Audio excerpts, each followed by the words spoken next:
her with me, so she's gonna send me some stuff, so I'll get it.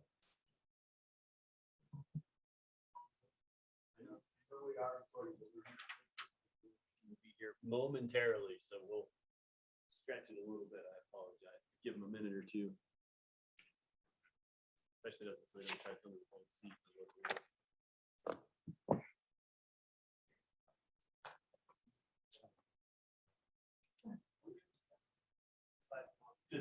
We're s-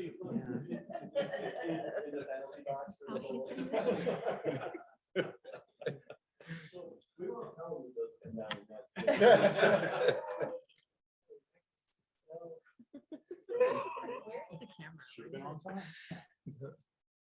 We had a vote as to which ones stay and which ones go. Oh, boy.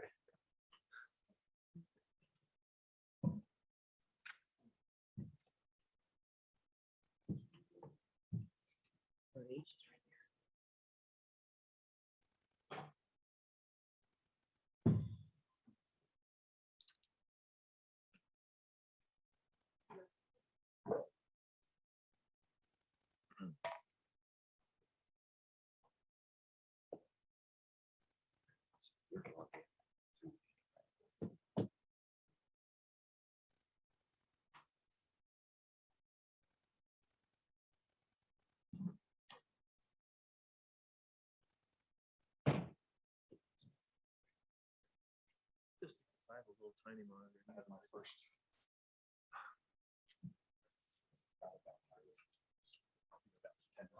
Yeah. Well, 10 minutes, so that was a good. It was this morning. Okay, So okay. It hasn't been.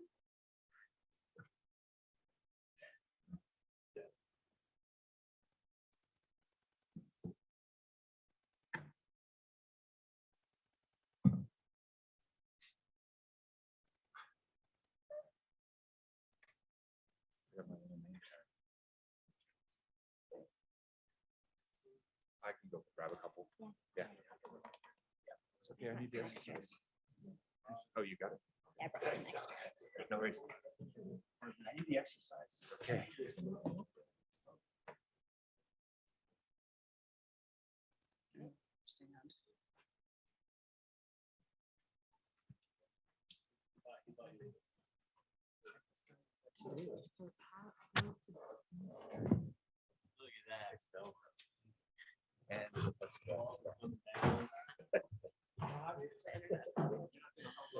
Look at that.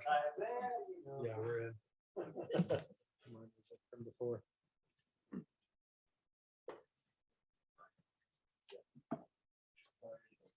A way to refresh this. Stop and. No, wait. Okay. Until you're ready for it. We could each bring in our own backdrops just to hang.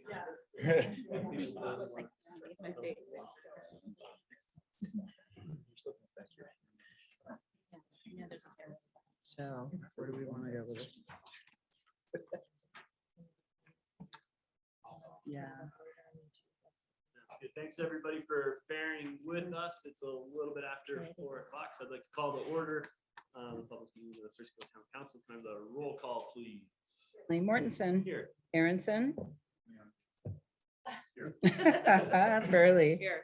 Fallon, Here. Held, Here. Incan, Here. Sherburne. Here. Thank you. Thank you. Next, I'd like to do public comment. Anyone wishing to do public comment, please be topic specific for anything that is not on this evening's agenda. Please state your name if you're a resident of Frisco, and keep your comments no longer than 3 minutes.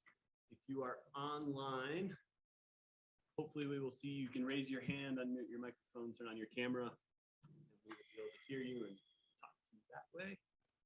And if there's anyone in chambers who would like to start with public comment while we work through. Give it a second.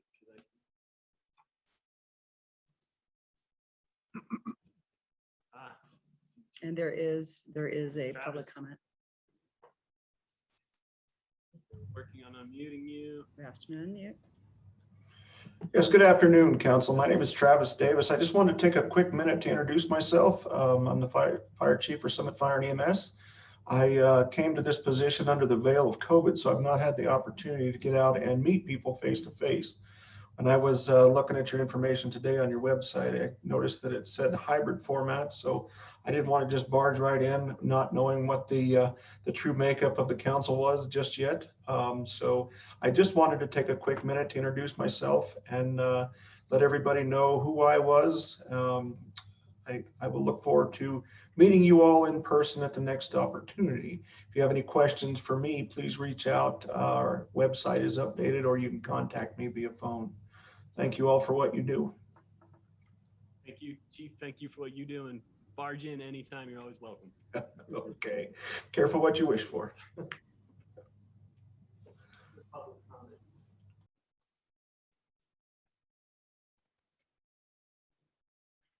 She's our speaker.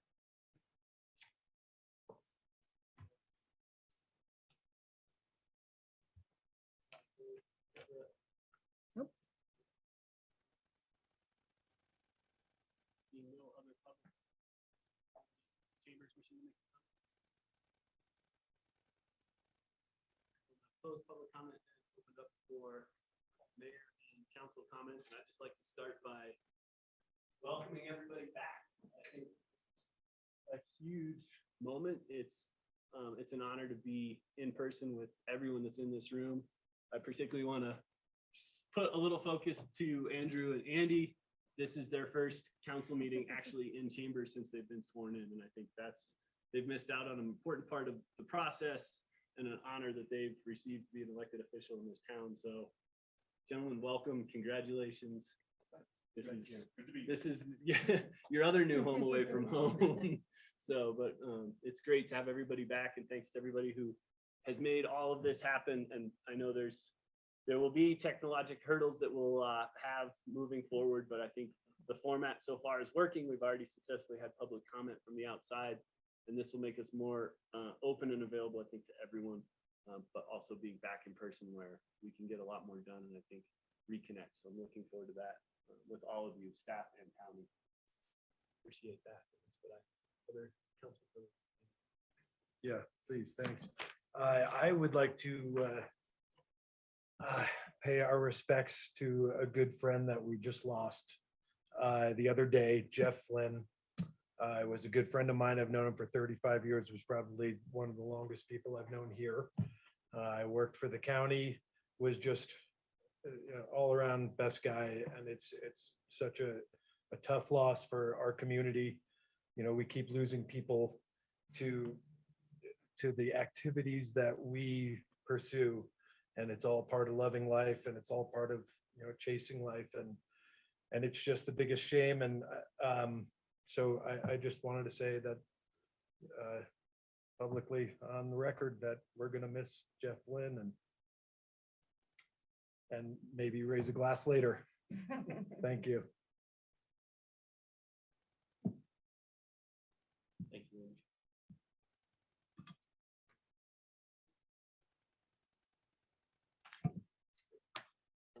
Moving on to first work session agenda item, and that is an update from the Summit County Library.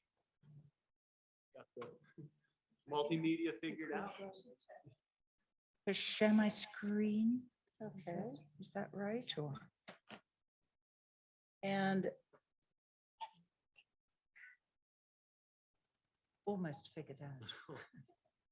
But while she's very graciously helping with this, thank you for having me. Big fan. It just feels wonderful. Last week we opened the libraries. We've been having people coming in by appointment, and we open the doors, and people sort of come up to the door around Manchester. And it feels like many years ago, the 2020. So my name is Stephanie Ralph. I am the director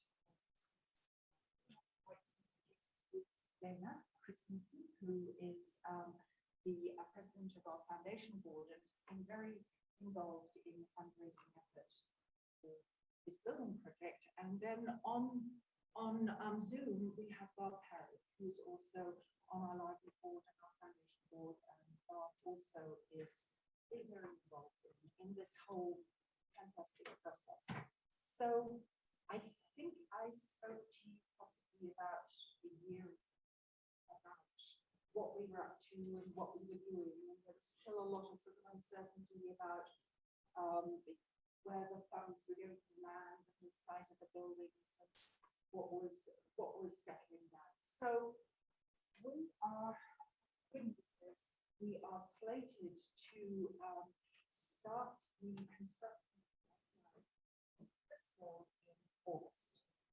So this thing is powering up road fronts. Construction costs, as you probably aware, are soaring. The ability to get people to actually do the work is problematic, but we are absolutely determined to make this happen, and the county is way behind us, and they are going to continue to support us to make sure that we have these that we can do. So I was in a meeting of this not so long ago, and I was going on about libraries and children, but I'm interested in all the things that you people probably are aware of. And there was a sort of a skeptical person in the corner, and he said, well, why, if you have all this fabulous stuff, we have technologies, we have changing access to information, we have changing lifestyles, why do you need all this? So I talked a bit about the importance of this as a sort of reference point. You go to a yoga session with your yoga friends at a yoga studio, but if you come to a library yoga session, you meet your peers and make those community connections. And I went away and thought about this a little bit more deeply. About why are people still wanting those library buildings? Why are we still? And came across a whole body of work on social infrastructure and how important social infrastructure is. And libraries are sort of one of the main components of a strong social infrastructure in creating strong communities. It's because of those relationships and networks that people work together positively. So many other areas, but so much of it actually starts. So looks like I'm up. So I'm going to move right down to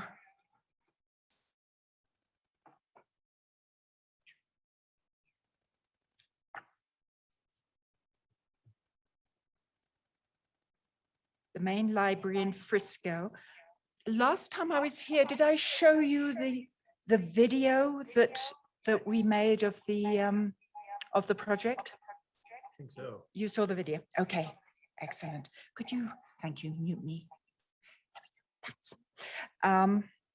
But what I would like to look at is a little bit more detail on the floor plan, which is down here.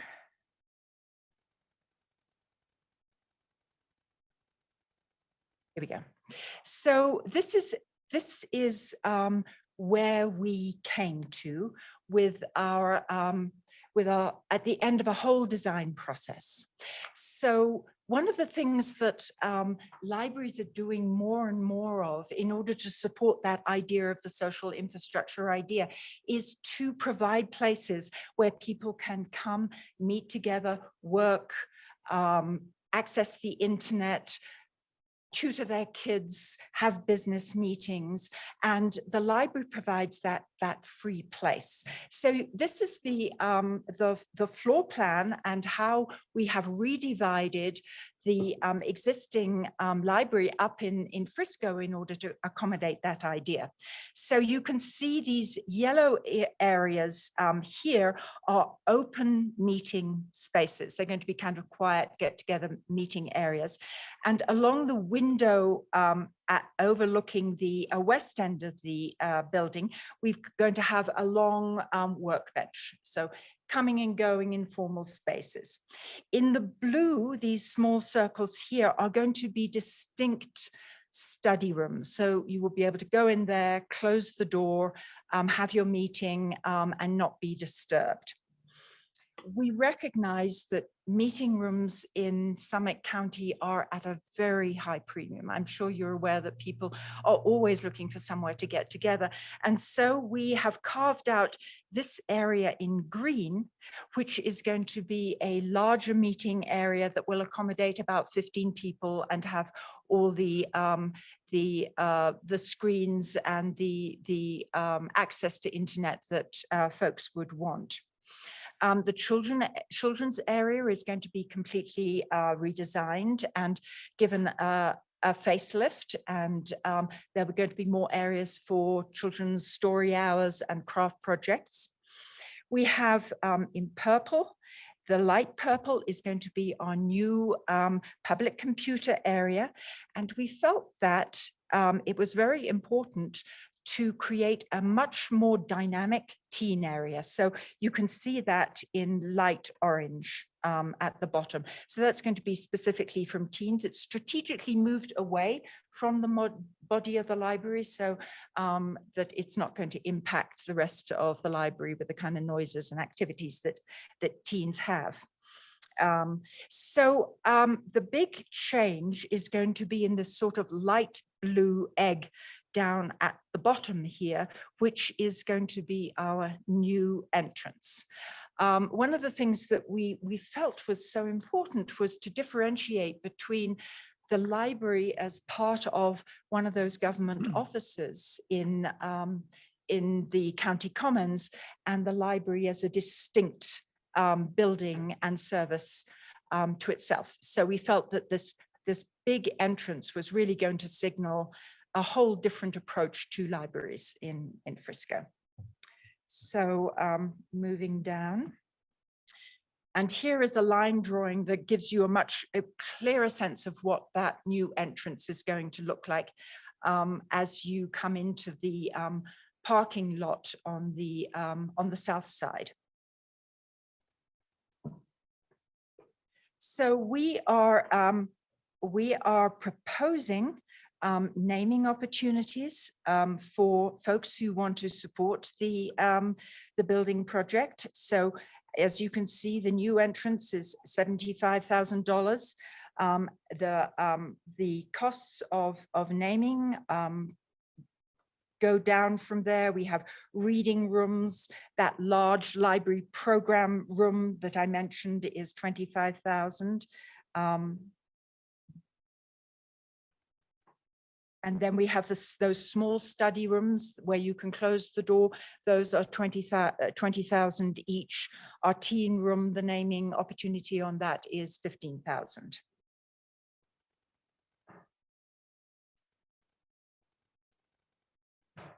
And I can send this to you so that you can take a closer look at that. Now here on your right is a picture of that that entrance again, more as it will look like as you approach it. So it's really going to signify library as soon as you move into that parking lot.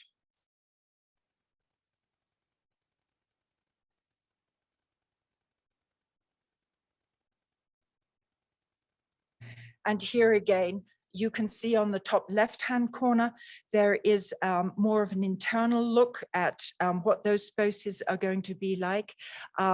We are transforming the staff area so that it's going to be the central administrative hub for the libraries, for all three libraries. We've always called it the main library and then the branches. So the main library is now really going to live up to its name and be that central place for staffing.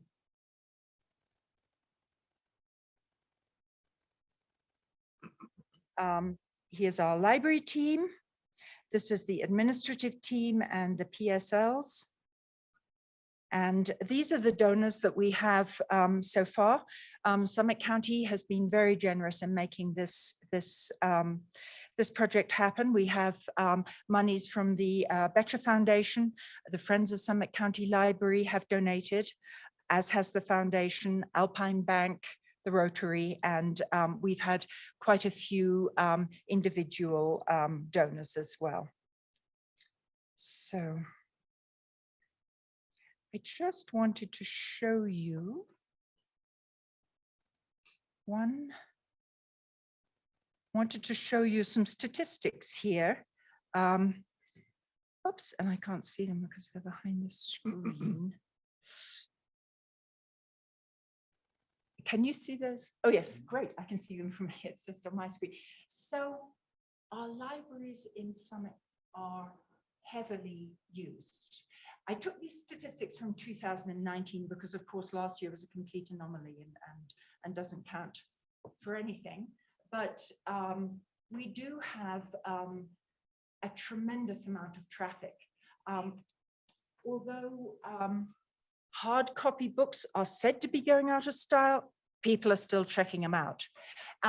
So we have 200,000 checkouts of our items.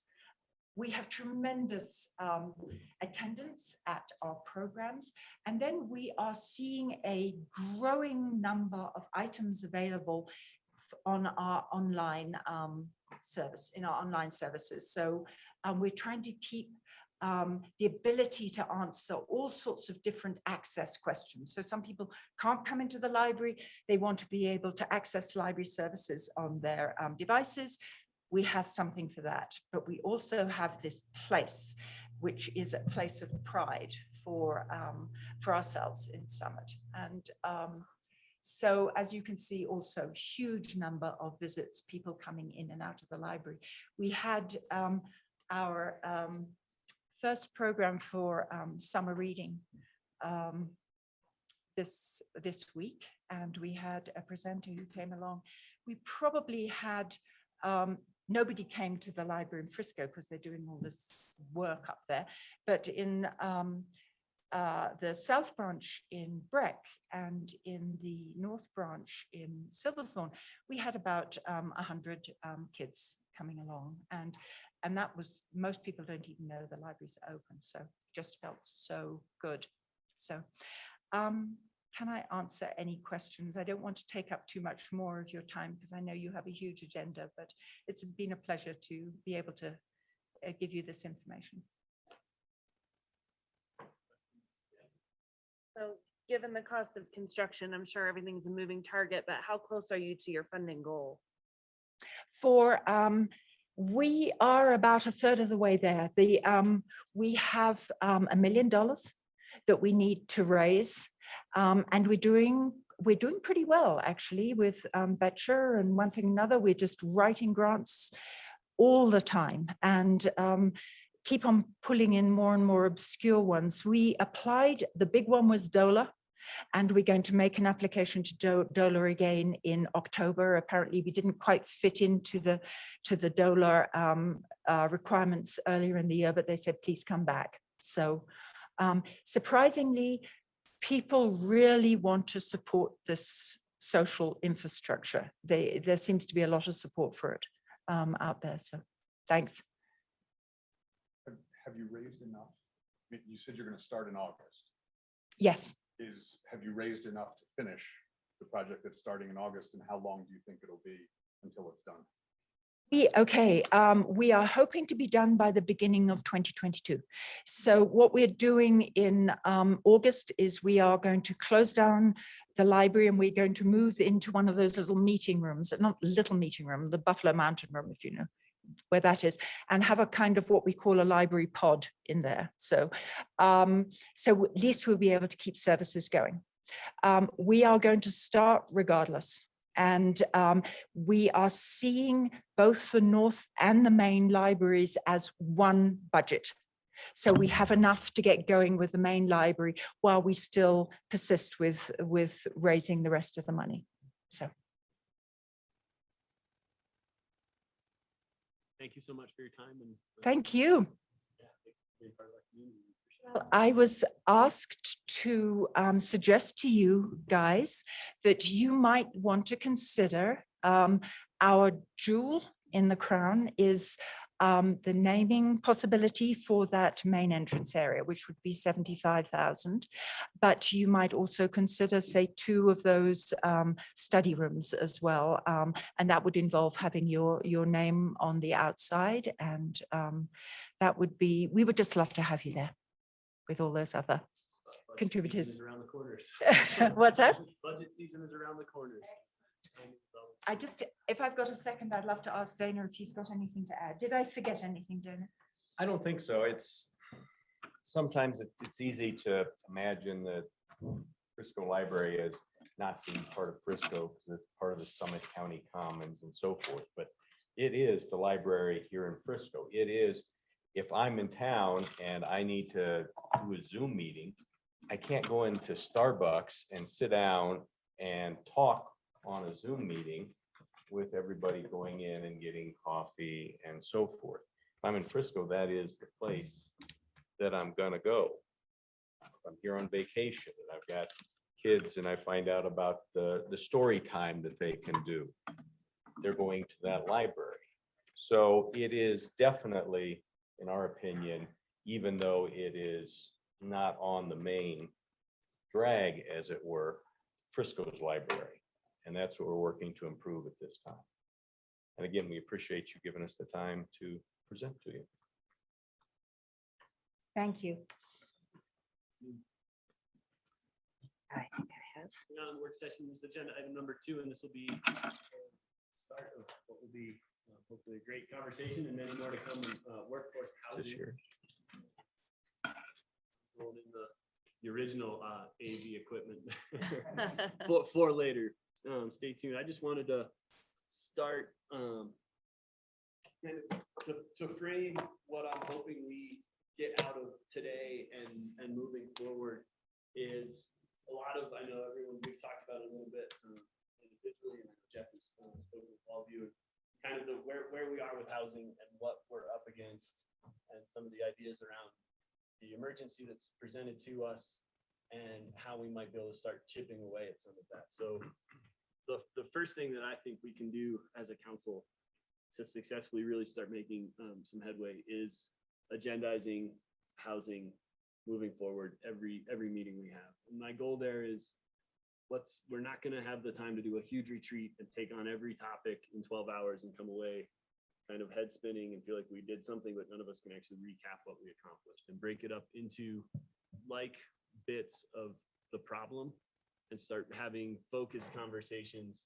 that if we need to postpone or delay for another meeting, we can continue and pick up the same topic and not have it so broken into bits and parts. So hopefully this will help us all get everyone's ideas on the table, except get better ideas from the community as they get involved and have an opportunity for all of us in the work session format where no idea is too out there, nothing is too big of an ask or a try. And that we can have that conversation, especially now we're back in person and it's not so linear in the format, and having all of CBB here to hear us maybe scribble some notes down of some of those ideas, and then we can kind of come back. So hopefully these conversations will be more of that and less staff presentation and fewer staff presentations so that they can hear what we feel is the problem and the solution, and they can come back to us and we can start drafting some policy and moving forward with this. I hope that I'd like to recognize that all of you saw the email that Crested Butte did declare a state of emergency around housing, and I think that's admirable from them, and I would love for us to maybe pick that up in a future conversation, but not this evening because we've got other things that we're working on. So with that, unless there's questions around, looking forward to the benefits we have being here. I think we'll quickly see that being in person allows for a far better conversation and communication than where we were. And that's what this conversation needs. So. Jeff? So what we're thinking for tonight is a couple things. First, I'd like to run through and discuss some structural issues that I've observed here in the last month or so. And I have some recommendations that I would ask you to consider. After you have an opportunity to consider those recommendations, Then Eva's got a presentation that she's going to run through with a lot of data and good information that I think is going to set a tone and a framework for future conversations that you have going forward. I'm most excited for her to share that with you because there's some really cool stuff there. I'll cover the maybe not so exciting stuff in terms of just kind of overview the staff report that was in your packet. I'm sure you all had a chance to read that, so I won't go through it in a lot of detail, but I would start off by making the comment that workforce housing has long been a concern in Colorado mountain resort communities. And as this community emerges from the shadow of the pandemic, the lack of employees has become a limiting factor in our local economy, and an inflated real estate market has exacerbated the problem. I'm stating the obvious, but I think it's important. Town of Frisco has made significant investments in workforce housing over the years. The purpose of this work session is just to talk about our path forward. In 2020, the town increased its dedication of resources to housing via the creation of the housing coordinator position, Eva. And her job description is in the report. I'm not going to read that, but I think it's important to note that prior to Eva's position, there were 17 staff positions touching housing in one way or another. And that's all now consolidated into 3 positions. And at the same time, we've got the newish STR, short-term rental licensing program, which, like most communities going into this, who knew how many we're going to have, how much time it was going to take to administer. And it is a big administrative burden on the housing folks right now. Eva is, from what I've observed and seen, not getting her strategic goals of her job description accomplished because she's stuck in the weeds of managing and administering that program. That's a problem. If we want to move housing forward and move the needle, we need to have the person whose role that is able to move the needle. So I think that's the first thing to look at.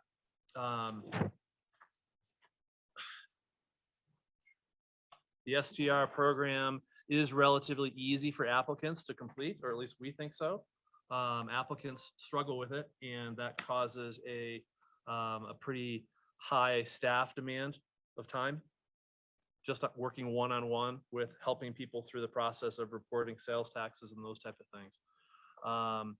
And likewise, I also noted in here that property maintenance duties, as the town adds more properties under its ownership, those responsibilities have continued to increase. Our 3 folks in the building facilities division of public works spend about 35% of their time right now on property maintenance for those units. There are some alternatives to think about. There's always the do nothing alternative.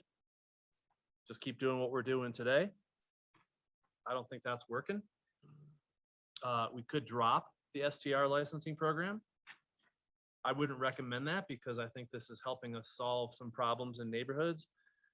We could do better, but I think it's helping solve some problems. I also think, we have direct evidence. Soleil and Eva's work enabled the town to capture, I think it was $15,000 in revenue that wouldn't have been collected otherwise without the program. These are taxes that people owe. Could amend the STR program. We'll talk about that. There's been some talk about banning STRs altogether. Some communities are talking about caps.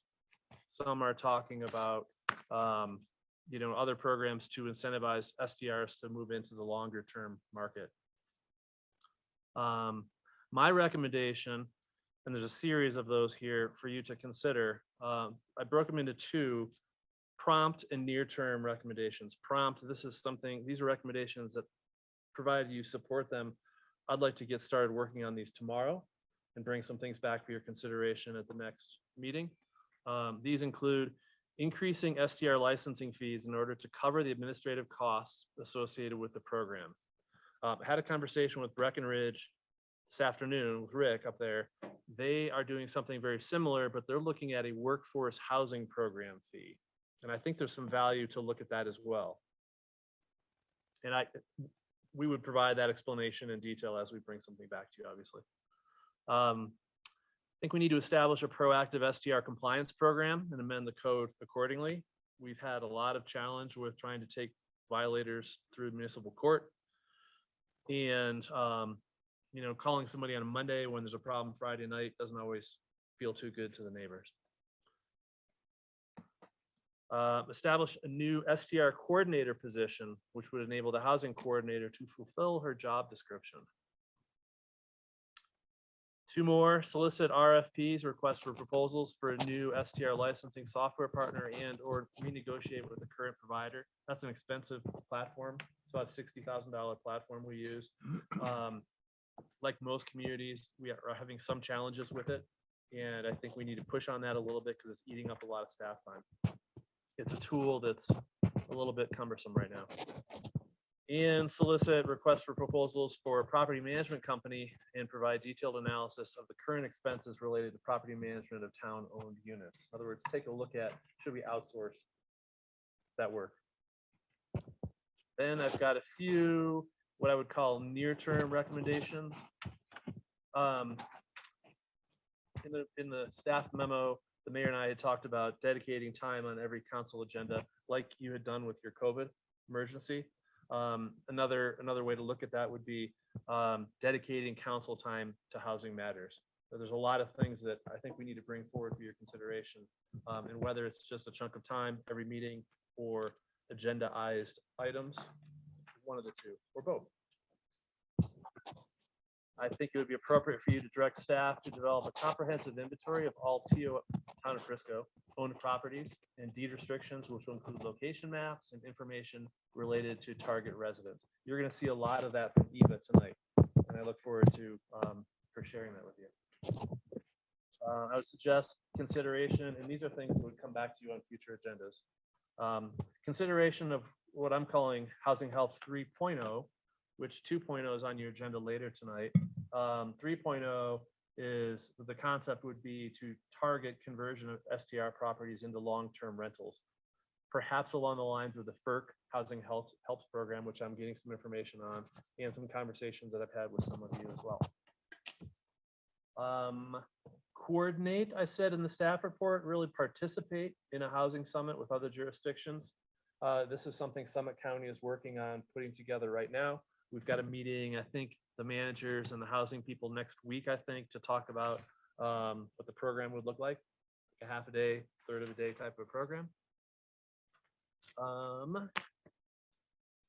This one's the big one. This one's the heavy lift for you guys. Develop and adopt a housing strategic plan. And I would suggest that you put a date on that so that there's some accountability. You get it done. September 30th, I think you can get there. And this would be a broad-based, you've got work with strategic plans, you know what I'm talking about. Last, the Summit County BOCC has requested a joint meeting with you to talk about the Lake Hill project. And so I'd suggest looking at dates to make that happen, whether it's a special meeting or your work session or whatnot. And those are my recommendations for you at this point. Like I said, I think if you guys can talk about those while this is fresh, that'd be great. And we can jump over to Eva, but it's up to you how you want to handle this. I'm happy going down the list of the recommendations. Kind of a lot of the conversation I think will overlap. So would love to hear council's thoughts or how folks feel about. I think the fresh light on what Eva's position has been versus what we all hope is eye-opening. Like, see right.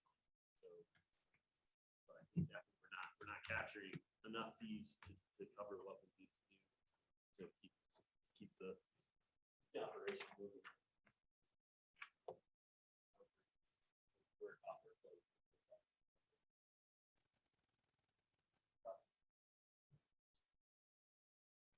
Well, I think, back when we passed the STR licensing program, I mean, it was, there were obvious political barriers to start with. So you start where you could get across the finish line, and then we knew we were going to have to revisit this. So in my mind, it's just, it's a lot more responsible to, bring in the funds that we need to fund the program. I mean, there's a clear nexus there. So in my mind, that makes a lot of sense. I don't want to give a you know, ask for a blank check here because we don't have recommendations on what those fees are per se, but let's look at that.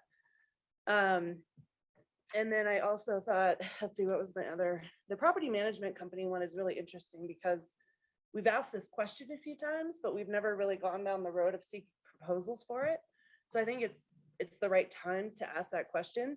But I think the reason we haven't gone down that road in the past was we were advised that we're kind of small potatoes and that we might not actually get the attention or the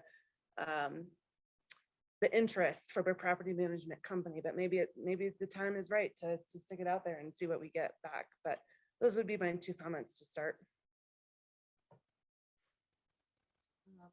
I'll jump in. Hi, everyone. So regarding definitely with Eva's position, you know, I sort of equate it to Gilly last year or 2 years ago. We need somebody to really take the reins and lead on this. And while of course it's part of community development, the planning department they all have full plates. And so, you know, I think one reason why Eva was selected was because of her sort of comprehensive understanding of real estate and Summit County and housing in general. And so I think that, you know, it's not doing her justice nor the position as we envisioned it. We really need this person. And so I definitely support that. And then I wanted to say, I really love the idea of talking about this on a regular basis because we've had this kind of situation where we sort of bite off like hour-long, 2-hour-long meetings and we talk about a lot and then we have a lot of side conversations, but it's really, really difficult to keep it moving. And so I think just as we've done with COVID, using that as kind of our model, you know, just keep pushing this uphill or wherever. Hopefully one day it'll go downhill, but you know, we've got to chip away at it.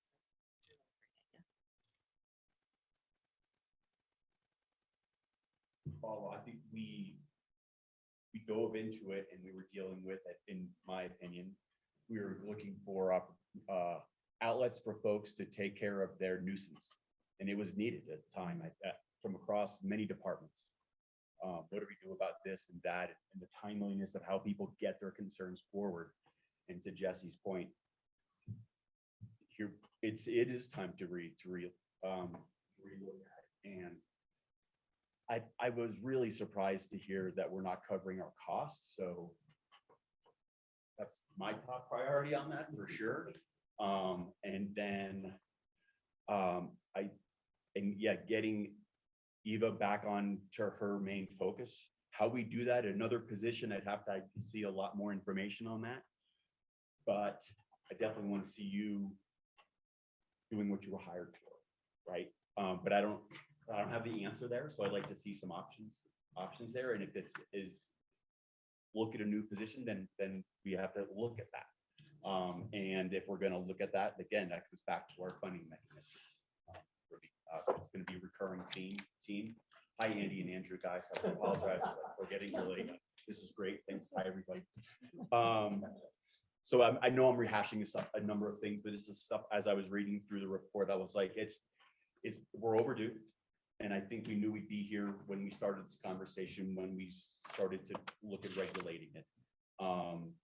And now it's time to take those next steps. So I just, I guess to end it, I want to see how we get back on track, and then how we fund it, and then we can move forward. Because I don't want to create unfunded liabilities going forward. So let's see how we can get there. Rick, you'd be good at that if the fees, sorry, and the one thing I did learn from the other meeting, don't get too far away from your microphone, the people online can't hear you. So don't get uncomfortable if you're talking. Would you be comfortable though if the fees for licensing help also fund that position? Is that the kind of information Yes. you're looking for? Okay. Yes, absolutely. Yeah. Thanks for clarification. Jeff, yeah, well, a couple of thoughts, questions. One is the thing that is not in here, as I view it. I mean, I love get a property manager. They do it better than we do. No disrespect to anybody who's doing it, but that's what they're set up to do. is manage our properties. We would be the quiet absentee owners who receive the reports and approve tenants and do what owners do. But generally, owners don't get in the business of fixing the toilets and, doing all the work. That's what the managers arrange. So love that.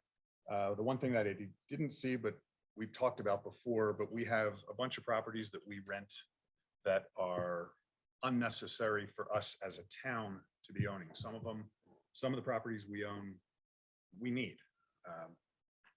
Town manager house facility, we have facilities that are incorporated in other facilities. We can't sell that stuff. But we have some that we're just renting to third parties, and I'm not sure why we're doing that. Meaning it might be a good time. None of them have liens on them. We've got a couple $1 million just sitting in underutilized real estate. So I would like to add, not just sending our properties out to be managed, but disposing of unnecessary properties that aren't part of our mission. I think we can talk about housing every single meeting for the rest of time and talk to anybody who's been here long enough, 30 years long enough, and we could have been talking about housing since then through now. So I'm a little leery of treating housing like COVID, which was a very changing thing. I'd really rather say, yes, we will have a housing topic on every agenda, but on the agenda, it will state what the topic is that we're talking about, not just housing. Because then we run the risk of talking about what we talked about last week or last meeting. So just to keep us focused on moving forward as opposed to rehashing where we've already been. If we've got reasons to talk, let's talk. But if we don't, let it go. And the fees, to me, if we're not collecting enough fees to pay for our short-term regulations, that means we're subsidizing the short-term rental market. And that's inconsistent with, I think, what we want to be doing. So figure out everything that this short-term product costs us as a town and make it a fee. How we distribute that fee, I think, is subject to us, the short-term rental owners. But somewhere in there is an equitable distribution of money that's not a subsidized program, which is what it is right now. So I like the list. I think this is good progress going forward. I think to be clear, I appreciate that, and it's, I think I call you Andy, yeah, I think it's worth, because it'll be clear. It's nice you put the two of us together so we can still be. Yeah, then we should really get it right. We didn't even think about that. We'll both respond. It's fine.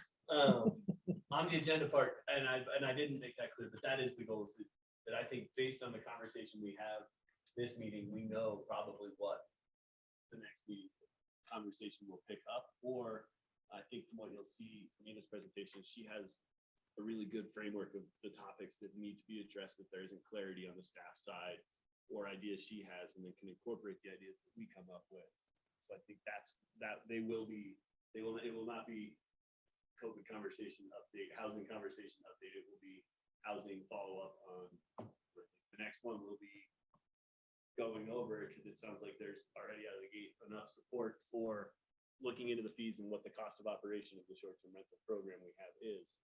And that will come back in the next meeting for hopefully ordinance adoption, numbers part of that. So that's my goal, is that, yeah, we leave here with 4 or 5 action items from those bullet points. If we all agree, in the next meeting, we will put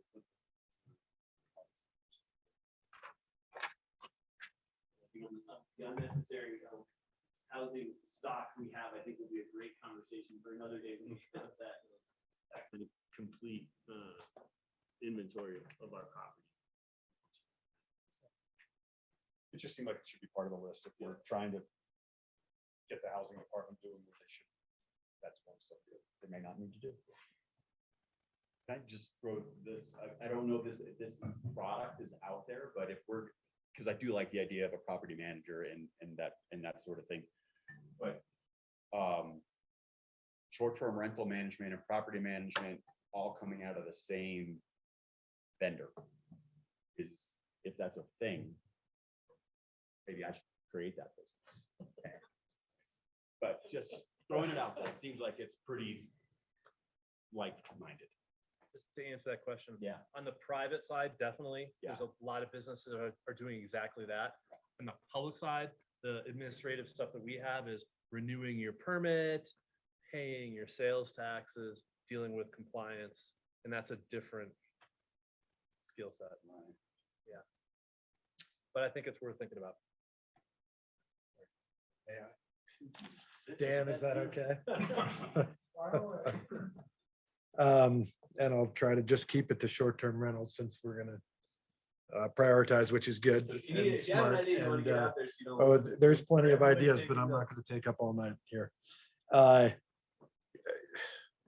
For 30 years, and I've just recently talked to a few council members from 1982 and who still live here. The same conversations were taking place. And whether or not the same solutions were brought up or anything, it feels like to them that we're still talking about the same thing that they were doing. So this right here, just the prompt and near-term action items is key, right? So for us as a group, we can actually solidify some choices of direction and press play, which is absolutely imperative to address the housing situation. Eva absolutely should have nothing to do with property management. It's not on her job description. Somebody else should be taking care of parking and toilets and everything else, right? There are plenty of professional companies out there that do that. Locally, we probably have more than many towns in the United States that actually do that. So let's find somebody. I would hope it doesn't have to be a huge, long RFP process to find that group to come in. We could make a couple phone calls and make it happen tomorrow, right? So that's not procedural. That I don't know how that goes, but Emergency declaration could help that. yeah. You're on the roll.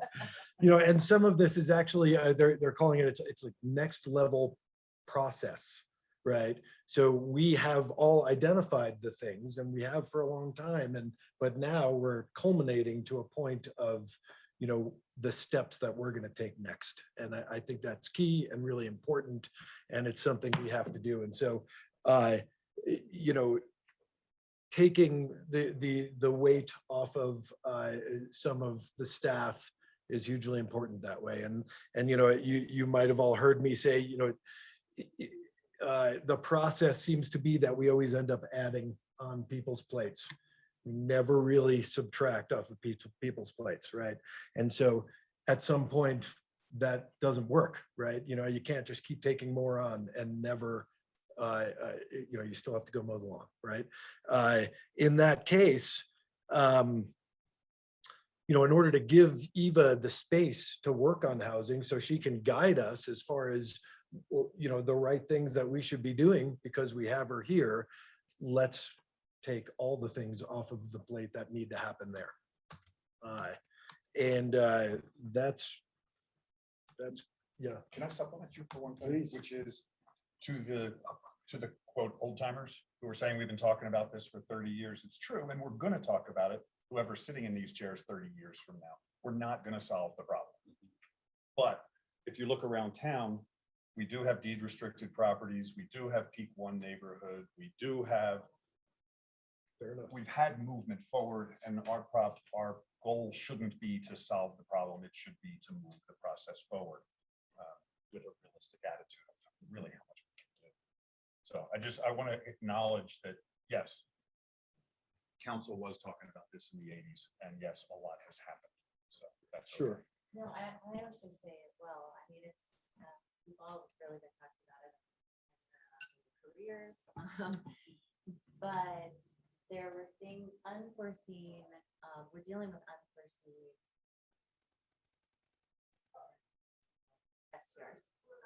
None of us could have anticipated what Airbnb has done. In 10 years. So, to all of us, I Yeah. think it requires new solutions. So it's like housing, you know what I mean? So, ongoing, but I think we're at this pivotal point where we need to take action on a monthly basis. It's moving rather than, Peak One neighborhood, it's an incredible place, but that took years to implement. I mean, it was years and years. And so we need to put some Band-Aids on and keep people living in our community. Really, I mean, we could talk about this all night, but I just wanted to. Yeah. That as We well. have a time cap. We have a time. We have dinner. That's- Can I just go down my I'm quick sorry. list? I I thought didn't you were even done. get to my list. I'm sorry. That's okay, not a problem. But the near and short term, increased licensing fees.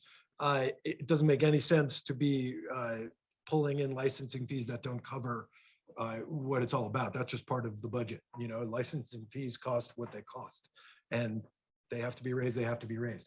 We absolutely should bring a referendum of an extra tax on short-term rentals, I believe, to where it goes to the people. I think the people in this town would pass a short-term tax addition. The compliance program, it shouldn't just be a burden. $15,000 is a good save, but what else are we missing? Where are we missing? It shouldn't be necessarily Eva's burden, right? There seem to be a number of difficulties in either navigating these things or, for be they people that are coming forward with short-term rental, how do we make this process easier and faster to take less of staff's time and, to be able to move the ball forward, right? That's an important one. The software provider, I don't know what you got to do with that, but we need something comprehensive that covers all the bases that everybody can work within. And, there's plenty out there, I'm sure. The property management, the near term, then dedicate time to housing matters, develop a comprehensive map. We would appreciate seeing that. I think that just goes into the property management company. Then they know we've got 17 units and it's going to take X, Y, and Z. We have to have the expectation that they would then be able to fulfill, right? Housing Helps 3.0 is good. Let's keep that rolling. Housing Summit, I'm all in for and I'll be part of, and I would like the Planning Commission to be part of in some fashion to be able to get their input as well. Our housing strategic plan, yeah, let's set a date. If that's got to be September 30th, let's do it. Let's hammer it all out and actually, have some good direction. I think that would be good. We won't get into it, but we have to move forward with Lake Hill, I believe. And so I'll be happy to take part in that discussion as well when that happens. Short-term rentals, I think I'll keep it at that for now. There's plenty more, and I could go down a road of things that maybe aren't realistic compared to things that are realistic. But I would love it to be, us to be working in the position where our housing coordinator could actually hand us what would be realistic. So we don't even have to come up with pie in the sky kind of things, right? But obviously, we're taxing Eva with too much other stuff in order to be able to, do the job she was hired for. So with that, I'll call it there. Thank you for the time. Appreciate it. Guys, thanks. And Jeff, thanks for this list. It's a great synopsis of course, of where we are. And, we've all been dealing with those warning tremors for a long time. And this most recent, real estate, I don't know what you call it. This episode that we're having right now really was a seismic event that really is kind of creating this, really bringing this crisis into real stark relief.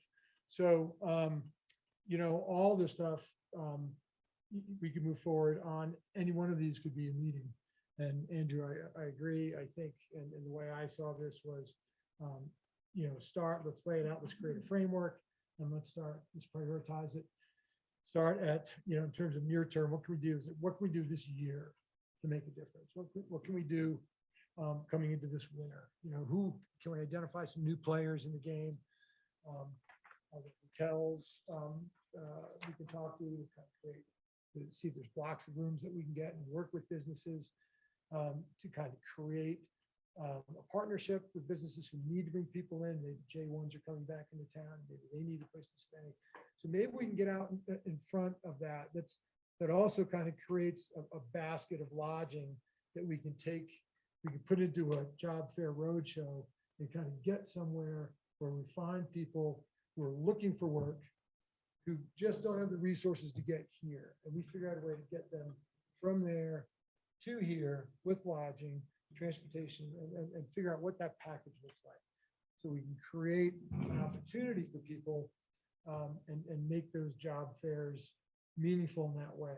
We need to kind of get outside our community and really help our businesses by creating that quality of life package that will really start to attract some people here. And that doesn't solve, but it certainly starts to address some of these things that came out of our conversation about diversity. So it starts to, as a small business owner, you'd start to look at a diverse, diverse population within the community, full-time year-round. And that's the kind of, I talk about this a lot, but that's a kind of hybrid vigor that really contributes towards interesting, active, animated streetscapes and landscapes and businesscapes. So I'd like to start with, what can we do? Get some ideas on the table for that. For, what are we going to do to create capacity in the next 6 months, and go from there. If Housing Up 3.0 can be tasked in that way, which in my mind means kind of the same thing as going to somebody and writing a check for block of hotel rooms based on what their gross and net might be. And same kind of thing with an SDR proposal would be, that what their gross is, they're at $48,000 a year, and that's the gross. You got to come up with some number based on what AMI renter you want to put in, 30%, 60%, and then you've got to fill that delta between what they would anticipate to make and what their net might be. So those are the two things I think that we can start to look at right away to try and create that capacity this winter. But even towards the end of the summer, hopefully, we're looking at things that where there's 1 or 3 month or 6 month auto renew leases. We can kind of keep people in there, keep people motivated to keep their places clean and neat and quiet and in compliance. I would like to hear all of these things. I think for Eva, any one of these bullet points could be a staff report. So and it really does again bring some clarity to exactly how complicated it's gotten. But STRs have been a boon for this town, and I don't think you want to put this genie totally back in the bottle. I think if you look at property taxes, if you look at if it's a different kind of tax that you bring to the voters, maybe there's some mechanisms to kind of work around, not just STRs, but second homes, which also is an issue. There's a lot of STRs are not necessarily going to convert. And if they become empty, dark second homes, we haven't really solved our problem here, really moving in the wrong direction. And along that line, Thad, I have a question for you. The letter that we did get referenced New Orleans and the short-term housing ordinances and things that they do. So I did some reading on that. And one of the things that kept popping up was something they call homestead exemption. So, which sounds like it is based on a certain amount of occupancy or length of time that you occupy your dwelling unit, you get some kind of exemption from, whatever the local property tax is. So in Colorado, or as a home rule town, we've kind of touched on this before, where we've talked about the raise property taxes, but what's the workaround to target that property tax effectively towards, if it's a commercial property, and classifying STRs truly as commercial properties, I think is really something that needs to be discussed, because they really are. They're not hotels. That syllogism doesn't quite play in my world, but they are commercial lodging property. And I think we really need to talk about different classifications that inherently will raise funds and fund the staffing that we need to do this, so that the next time, so as we move into this conversation for the winter, this this whole STR conversation becomes very clear and very organized, and we can really take it down where it's time. Can you do, if there, thinking out a question there, and it's not a very happy answer. If you're talking about creating tax classifications that differentiate between real properties, you're going to have a hard time with the state constitution and its uniformity of taxation requirement. In terms of whether these properties are or should be classified as residential or commercial, what I would tell you is the matter is dictated by a series of pretty complex state statutes that I don't think we have the home rule authority to amend, right? I think the measures by which property is classified by the state of Colorado for tax purposes as commercial or residential is set forth in statute and will be held to be a matter of statewide concern. I'm not aware of any municipality that has ever amended that in any respect whatsoever. So differential taxation is probably not the way to get at this. Of the state constitution on uniformity of taxation and the degree to which whether property is commercial or residential is dictated by the state. Now, that's not to say that there shouldn't be efforts at the state to get them to change those laws. And I think there's been discussion along those lines in recent years, but it hasn't happened at the State House yet. I think Senator Rankin has a proposed bill right now to do that. Yeah, That's where it stands. I'm not aware of the one being floated this year. I am aware of a couple few in the last few sessions that haven't gotten far. Maybe it'll get farther this time as a result of current housing situations. Well, from a valuation standpoint, I know Town of Frisco probably doesn't stand a huge reward based on the increase in valuations. I know I'm seeing 30, 40, 50% increase in valuations. I don't know what the county plans on doing with that little bit of windfall. But I think we could easily take that and create any, you probably arguably can create a rationale that says, it's a function of, however you want to create the basis for this, the real estate, price explosion that we've seen and how it translates to valuations, and then how that extra bit of valuation could come back around and be tasked to support staff. Property taxes goes into the general fund, I believe so. But, so it's moving shells, but yeah, I'd love to move forward quickly with whatever we do to create capacity.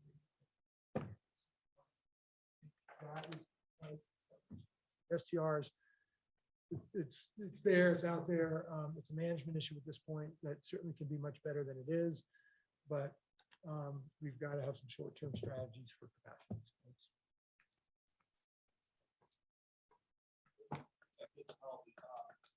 I hear you, and I wrote that down as an idea. There have been some conversations, not down the road Thad's talking about, but other ways of addressing the point that you're raising. I've got some ideas on that, and had some coordination with the other towns and county up here on this idea as well. I don't want to share it just yet because we have some work to do, but I look forward to having some conversations about that with you as we go forward. And two other quick clarifications.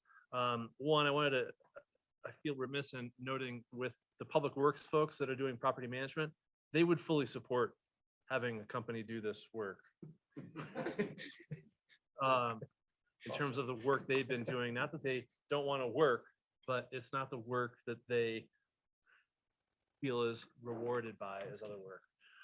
And then two, this idea of STRs, just, for expectation management, I see a two-prong amendment process. One, we bring back, hopefully next meeting in a couple weeks, an amendment to address some of these resource issues.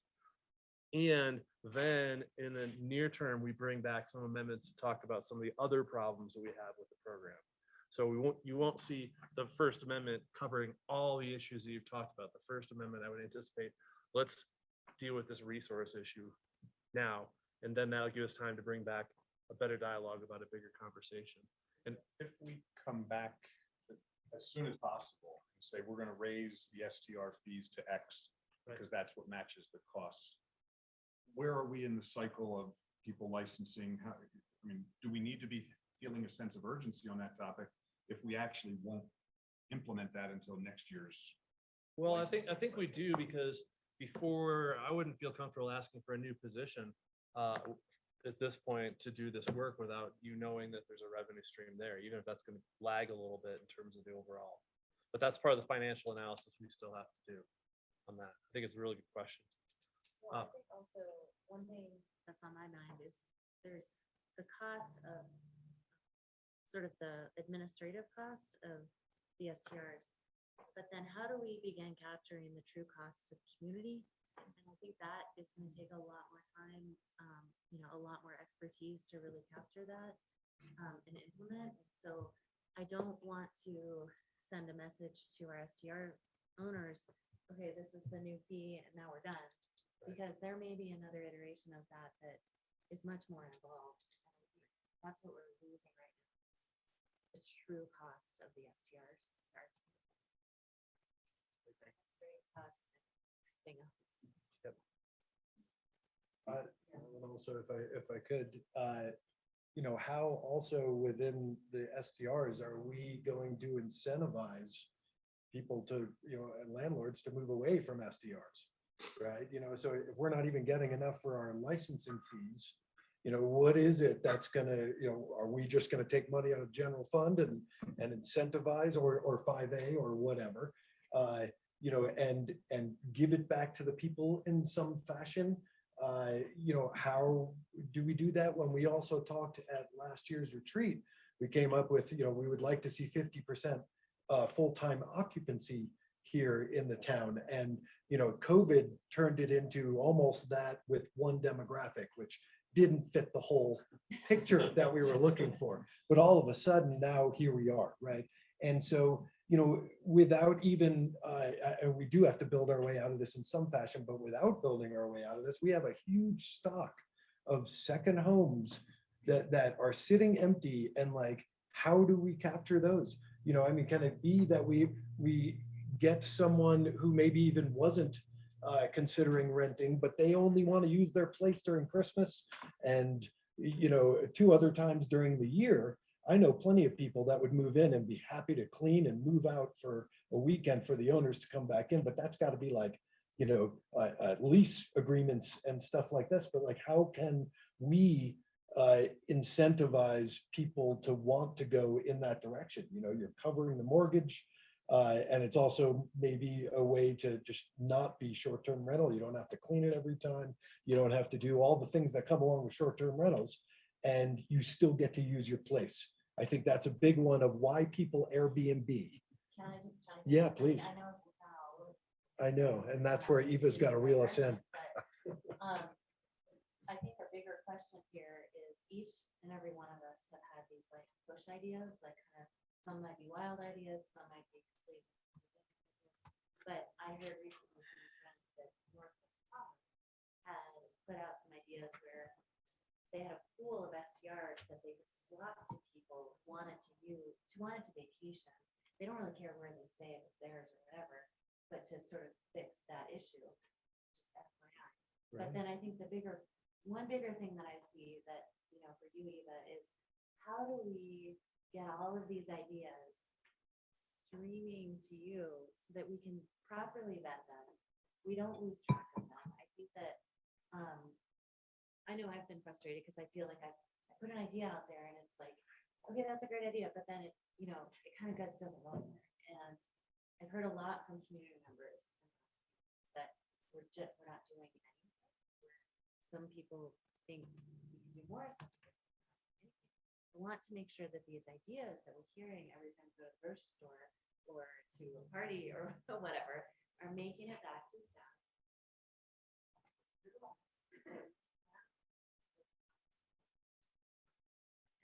And in this discussion, all of these amazing ideas that may have merit, maybe not, but we need to make sure that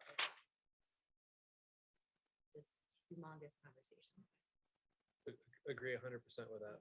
And I think the strategic plan is a part of that in terms of a list of all these different ideas and a process for exploring them and keeping some record of, okay, we did look at that one and this is what the staff report was and the findings or whatever. And I feel like I'm getting really strong consensus from you on the near term and the prompt recommendations. And if I could, I'd love to toss it over to Eva because she's dying to share this presentation with you. And I can't believe nobody's asking what that thing up on the board is yet. Referenced it without knowing.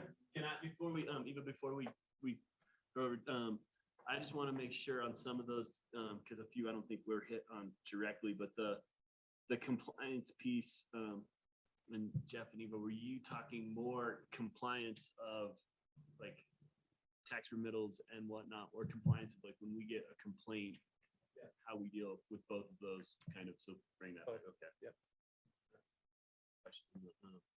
And then this, Can I follow up on that? Yeah. with you? So what is the, if you could assign an effective rate of satisfaction rate, or in terms of owners and agents responding to those complaints, where's, is there a break, where's the big breakdown? Is there a big breakdown? Where are we seeing it? Are we just seeing owners and agents not being responsive? Is it just the timing of responding to the complaint? Frame that issue, or is that part of your report? No, I think it's certainly something that needs to be evaluated. Part of the hotline system is outsourced through host compliance. The idea behind it is that the STR registration needs to have the most up-to-date information. Do you have a property manager? Who is that? What's their contact phone number?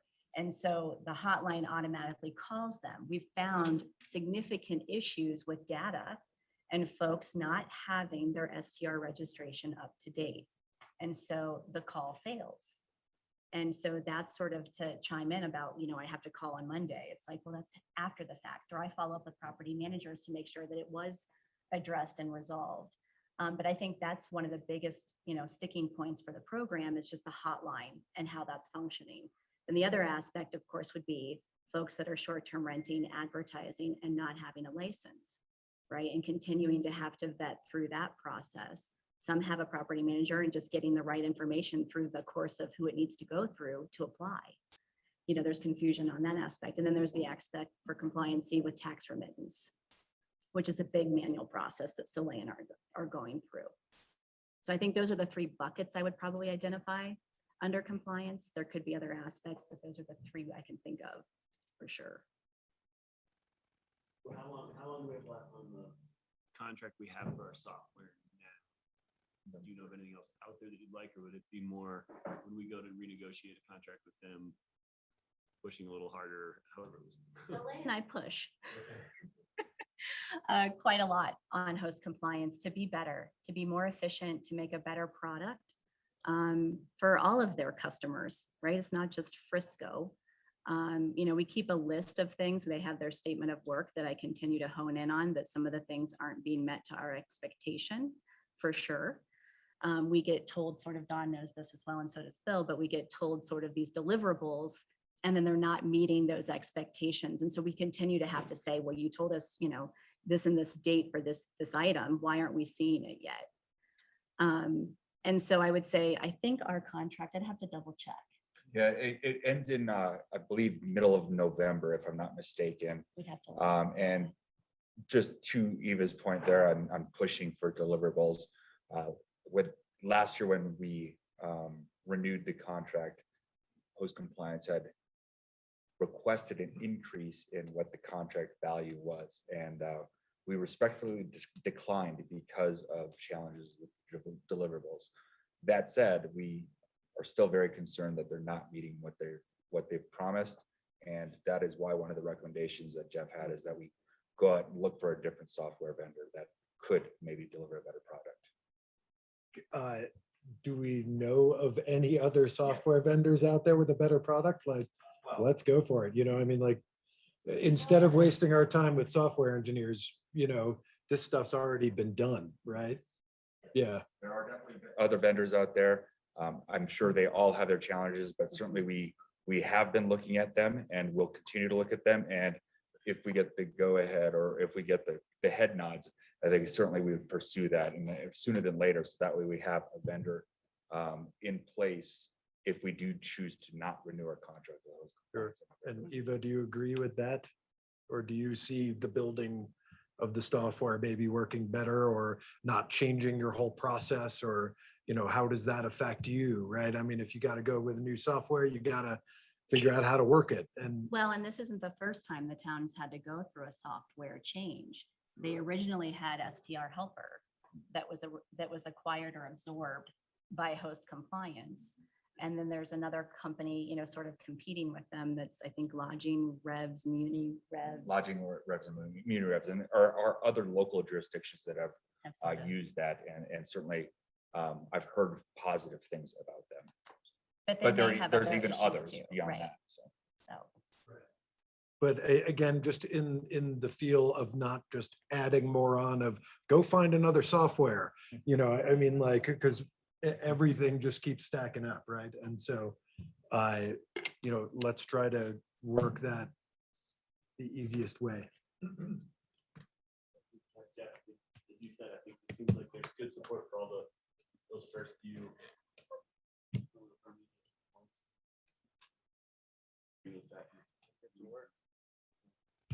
And before we do, to give Eva a chance to set up and get ready, let's take a quick 5 minutes. Great. Thank you. It is And I'm hot. gonna open some windows up as well. We should get some of those swamp floors here. it is hot here. Good Lord. Oh, Jesse's probably sweating. Parts of it. No. The whole thing's there, but it's not balanced. Yeah.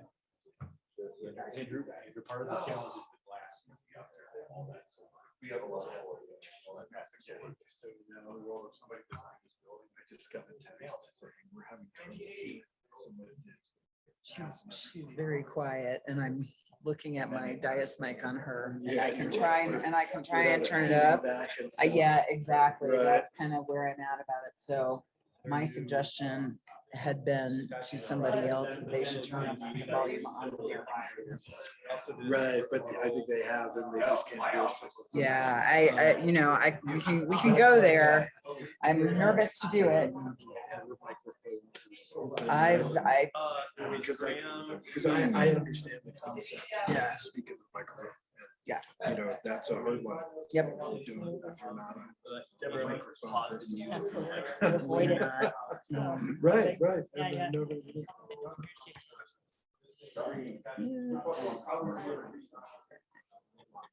Let's see. Dias mics. They're the ones out by the road. Yeah, and then we did the Club Med property.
Little swamp cooler. Yeah, which I got brought by Keith today. He's like, your office is one of the hottest. Here you go." Hey, Melissa, can you do a test on your mic for a minute? It's like, he's not sure. Just It for says the- as seen on TV on the box. Oh, well, what So could he go bought wrong? it at Walmart. He's like, You do "I'm a not test sure on how to mic. use this." Figure it out. See, like it's like you have to add water. It's the box. Really close. Does it actually do anything? I'm like, electricity and- Basically. I can bend mine a little more.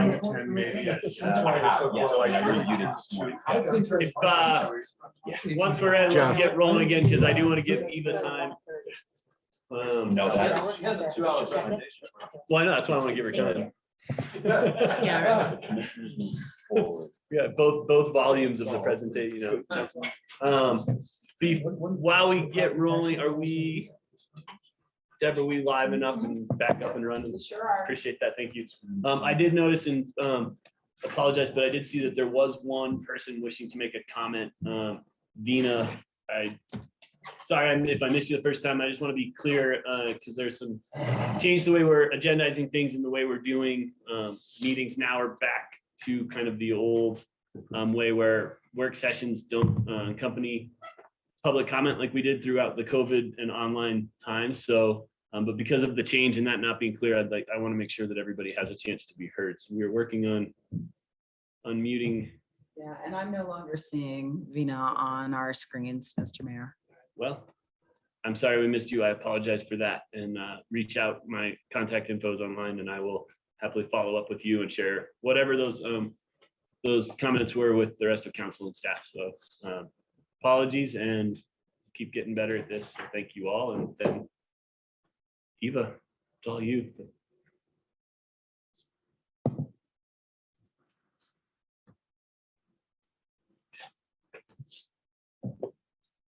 It's good to be in person for the first time It is. since I was hired. Wow. Wow. I know the feeling. We're in the same boat, exactly. Yeah, so this is really great and what great conversation. I think that just really sets the tone and the framework of where we're headed and start tackling housing. That's why I came to the town. That's why I'm excited about this role and excited to be in this position still, even with all of the things that we described. I'm in here and I live in Frisco. I care about Frisco. This is where my family is. You guys are my family. We're going to make some differences. We're going to start to get this where we need to head. So that feels good. So presentation, this is more just some preliminary work I've been doing as we started to prep for this. I had hoped for a 6-hour retreat with you guys, but I know that's hard to come by. So we'll just kind of keep putting the stuff on agendas and start to focus on some of these topics at hand.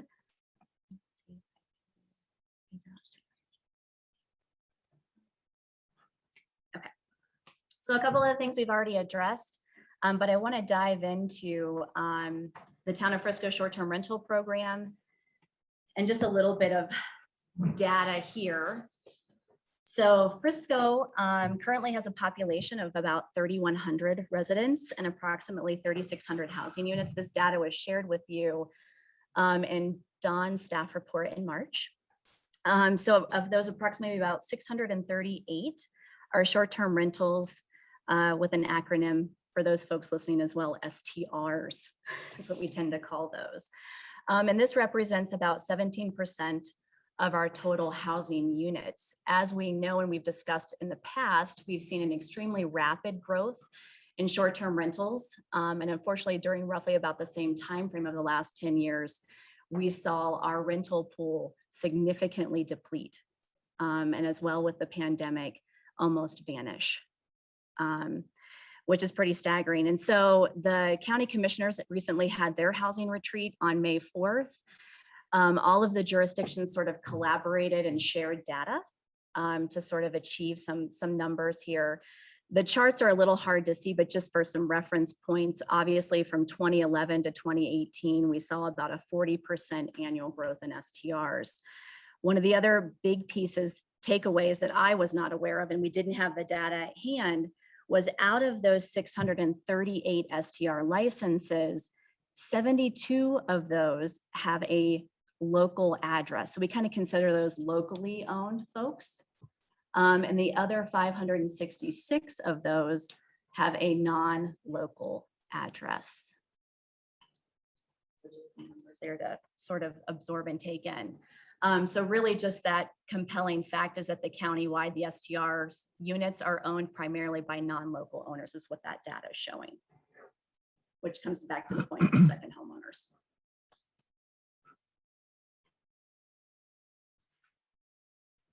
This is sort of the Frisco Housing Bridge. Council has seen this before with the Insights Collective group that came and did the visioning sessions as well. We sort of honed in on that, the spectrum.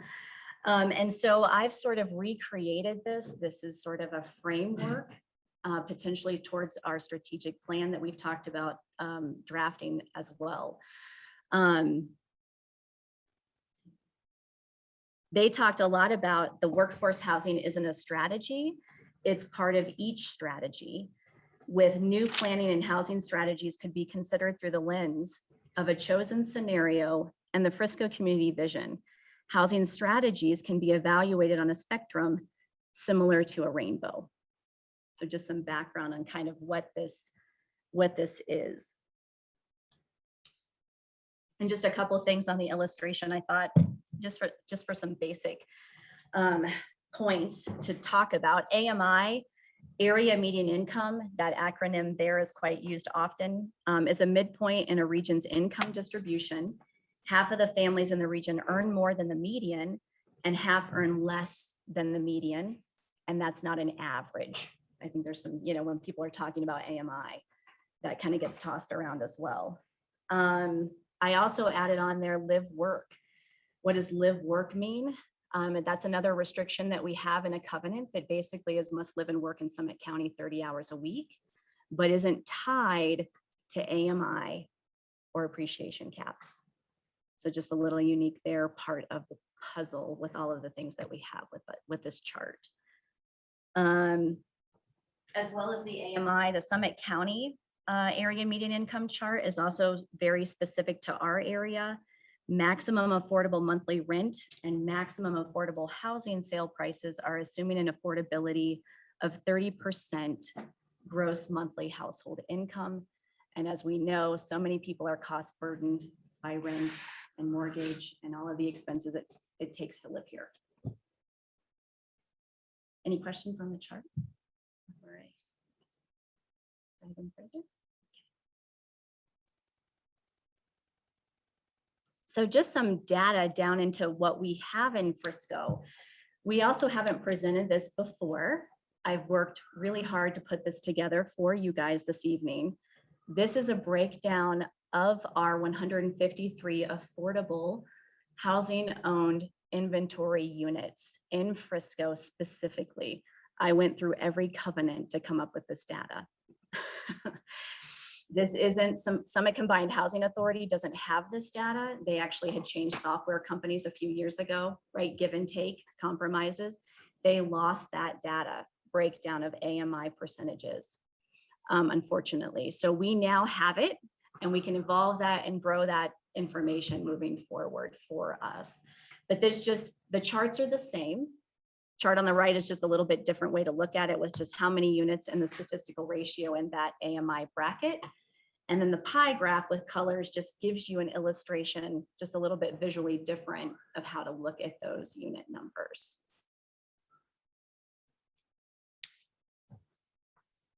I just ask the live work question. Those are basically market rate with the covenant that says you have to live and work here, right? I mean, there's no, it just means that there's no AMI. I think we've got occupants only sometimes is labeled that occupants only restriction. Okay.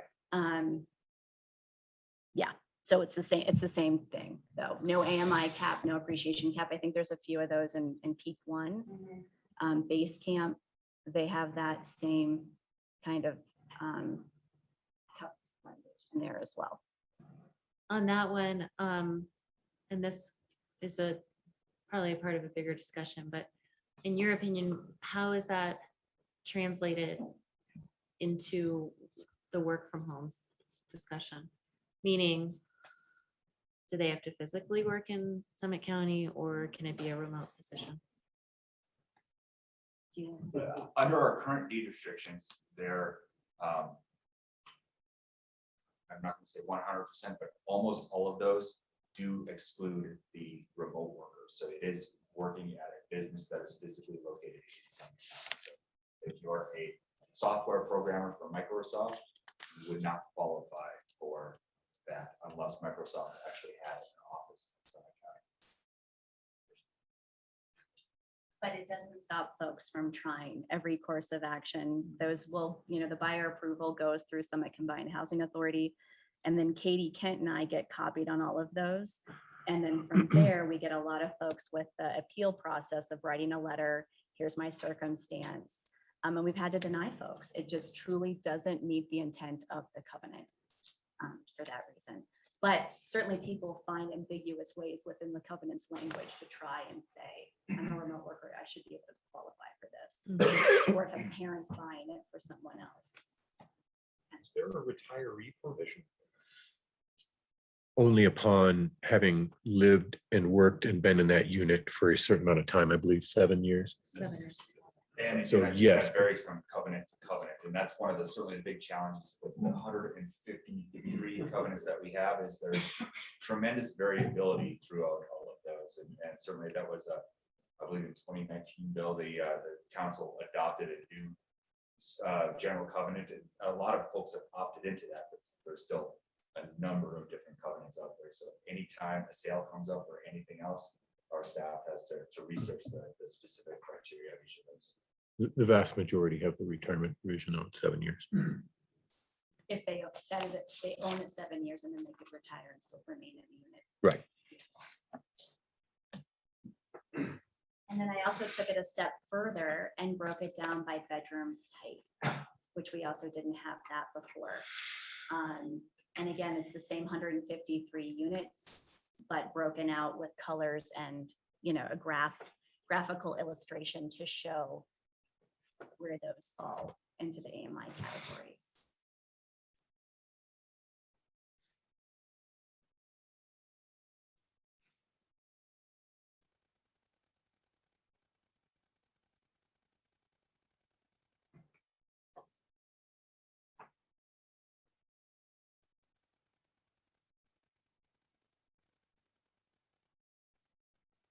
Honestly, what people are digesting, I already appreciate the fact that as soon as you bring this up, like with the bridge, like I'm already know, like I see the green, I can like, thank you, like that, the way my brain works is like a quick and easy connection to be made without having to think about it. Having, different discussions with all of you, during council meetings, on the side, talking about this, I really wanted to show you something that you hadn't seen before, but bring it back to something that you resonated with and tie it in with the color scheme, right? And I feel pretty proud of this. It's like, it's one of those moments where I was like, I've been telling Dawn, I wanted to do this. I made the time to spend on it. I let STRs wait as we're still in the renewal cycle. But this is just really, it gets us the plane of where we need to go from here. Now we know, like, here's what we have, here's what we've done, here's what you guys have accomplished in Frisco. And so we can go from this and move forward. And then I did our rental units. So these are Town of Frisco owned rental units. As we've talked about before, we had 16. We recently acquired the Mountainside condo, so that made us 17 now. And broke it out with what rental rates are we charging on those units. And then gave you some percentages of how many units apply in each of those categories. Most of our employees that are in these units, or even the 4 units that we have 10 Mile Basin folks in, make below 70 and 60% AMI, their salaries. Can I ask you a question about this? Are you, because I think this came up when we were sort of analyzing the Mountainside unit. Are you actually, like for the Mary Ruth units, are you actually qualifying people based on AMI? We have. So just to be clear, this is the maximum amount you can charge, but I might make 150% AMI, but you're still going to charge me 70% AMI. Yes, that's how we've been. So, just not to get ahead of ourselves, those are the thing, I want to identify those disconnects. Because I think we're doing ourselves a disservice to our community by not putting somebody of a low, necessarily having some filter of qualification there for these rental units. And one of the things that I implemented in the fall, sort of right before we do deed monitoring assessments, I did employment verifications. We had never done that before. I implemented it. So I could actually, before we wanted to raise rent on anybody or assume anything, Yeah. it was, are you still living and working in Summit County? As simple as that. And I had their employer fill those out. They do that with childcare applications for the scholarships and things like that. So we put that in place to just give some perspective for me in this role, because they didn't have that, of what were people making versus what were they being charged in rent. And I just wanted to kind of go through it in that right process way. But I would agree, we certainly would want to look at that. And maybe these rents go higher. I mean, 40% is really extremely low, so. And most of the 40%, I will say, are our seasonal employees that are being charged that bracket. Policy to address that. Yes, they haven't seen that. So I'm trying to go forward though, Right. this concern is addressed by the policy. Yes. So she has been working on that to address that. Are there,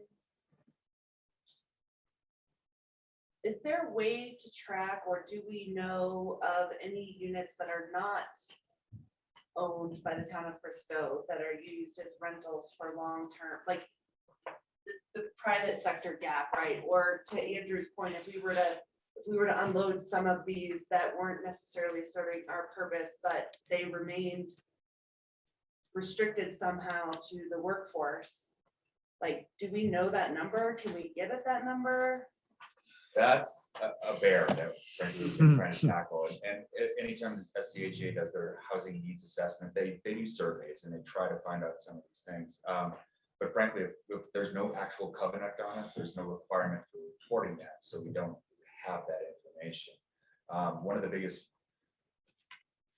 challenges that we've seen here in the local market is a lot of the properties that are getting redeveloped maybe are those former long-term rental properties. Take the property that's 317 Granite that's now being redeveloped. That was all those little cabins there. Those are gone. Property next to the Moose Jaw has 6 long-term rental properties that has been sold. I'm presuming it'll probably be redeveloped.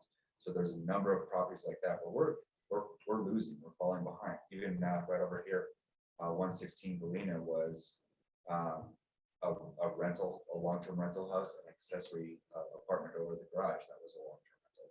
That has now been removed and it's being replaced by what will be free market rate, probably not local. So we are, even with the short-term rental challenges, the increase in short-term rentals that we've seen, we're losing inventory just because of redevelopment. And that's so it's a multifaceted challenge that we've got, a lot of variables, a lot of factors, how to track it and find out what is, that's almost a full-time job in and of itself, just looking at the data and how things are changing and doing continual surveys and almost going door to door to see how problems are being, because we just do not have a way to. I hope we can do a code amendment talk soon to address that side of the issue. That's where we're at.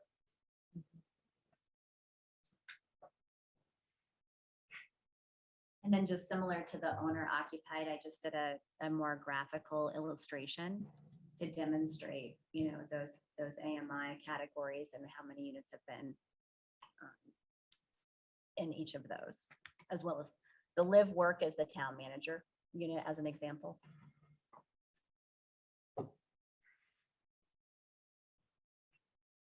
I would just probably rephrase it, AMI limit to AMI. rental limit. It's the limit to the rent that No you're AMI charging, cap. but no AMI cap, right? So, because this is a challenge, this is a really, and it's not to say that we don't need rentals for the full spectrum of incomes, we most certainly do, but we don't want to be charging artificially low rent to a very high income. Yeah. And so one of the things, thank you guys for sending so many emails on so many things. I think I've asked IT to increase my inbox capacity a few times. As I try and think of a way to also store these great ideas that, we haven't even been able to tackle yet. But just, we've sort of thrown out there, what tools are in our toolbox? How can we use them? So I tried to come up with a way to visually see it for myself, one, and maybe just for you guys as well. And so I did standard tools currently in place. These are things that council has done or code things that we're certainly doing and can continue to do. And then the tools below are sort of those next steps. Where could we go from here? Obviously, we've got Frisco Strategic Housing Plan to adopt and draft and go through that process, revamp of Frisco Housing Helps 2.0 and also maybe a 3.0, continue to develop public and private partnerships, inclusionary zoning, annexation policies, waiver, reduce building permit and water sewer tap fees, fee and lieu programs, impact fees and sales tax, down payment assistance programs, bank loan donation. And certainly this isn't a final list, but just, again, was just trying to brainstorm, trying to get it as a placeholder for all of the things that you guys have suggested or, or talking to people that are suggesting. So wanted to put that there. Can I throw one more out at you? And it's only because I'm trying to reconcile this with your graphs and the rental, because we have a really good handle on the owner occupied stuff. I mean, that's what we can track, right? So on the bridge though, it says, the missing middle is kind of the stuff that we're actually doing pretty well on. It's the lower income AMI rentals that we don't know, for one, but second of all, it says eligible for federal subsidies. I think there's a gap in knowledge of how to access that for people. So maybe there's a component of additional tools that help more work on, but just to try and get at those lower AMIs to help people connect with those other programs that are out there and available to them that aren't just from the town. I call those specialty tools. Oh, well, you're right.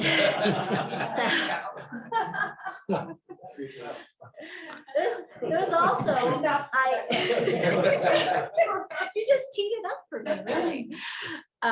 These are things that certainly are, out there. There's things legislatively that are in the pipeline. We've talked about incentivizing employers and employees with owners to rent out extra bedrooms. Again, we would have to come back with something to structure that. Converting STRs to long-term rentals, leasing of U.S. Forest Service campgrounds in the winter to allow van life has been, thrown out there, I think, and suggested.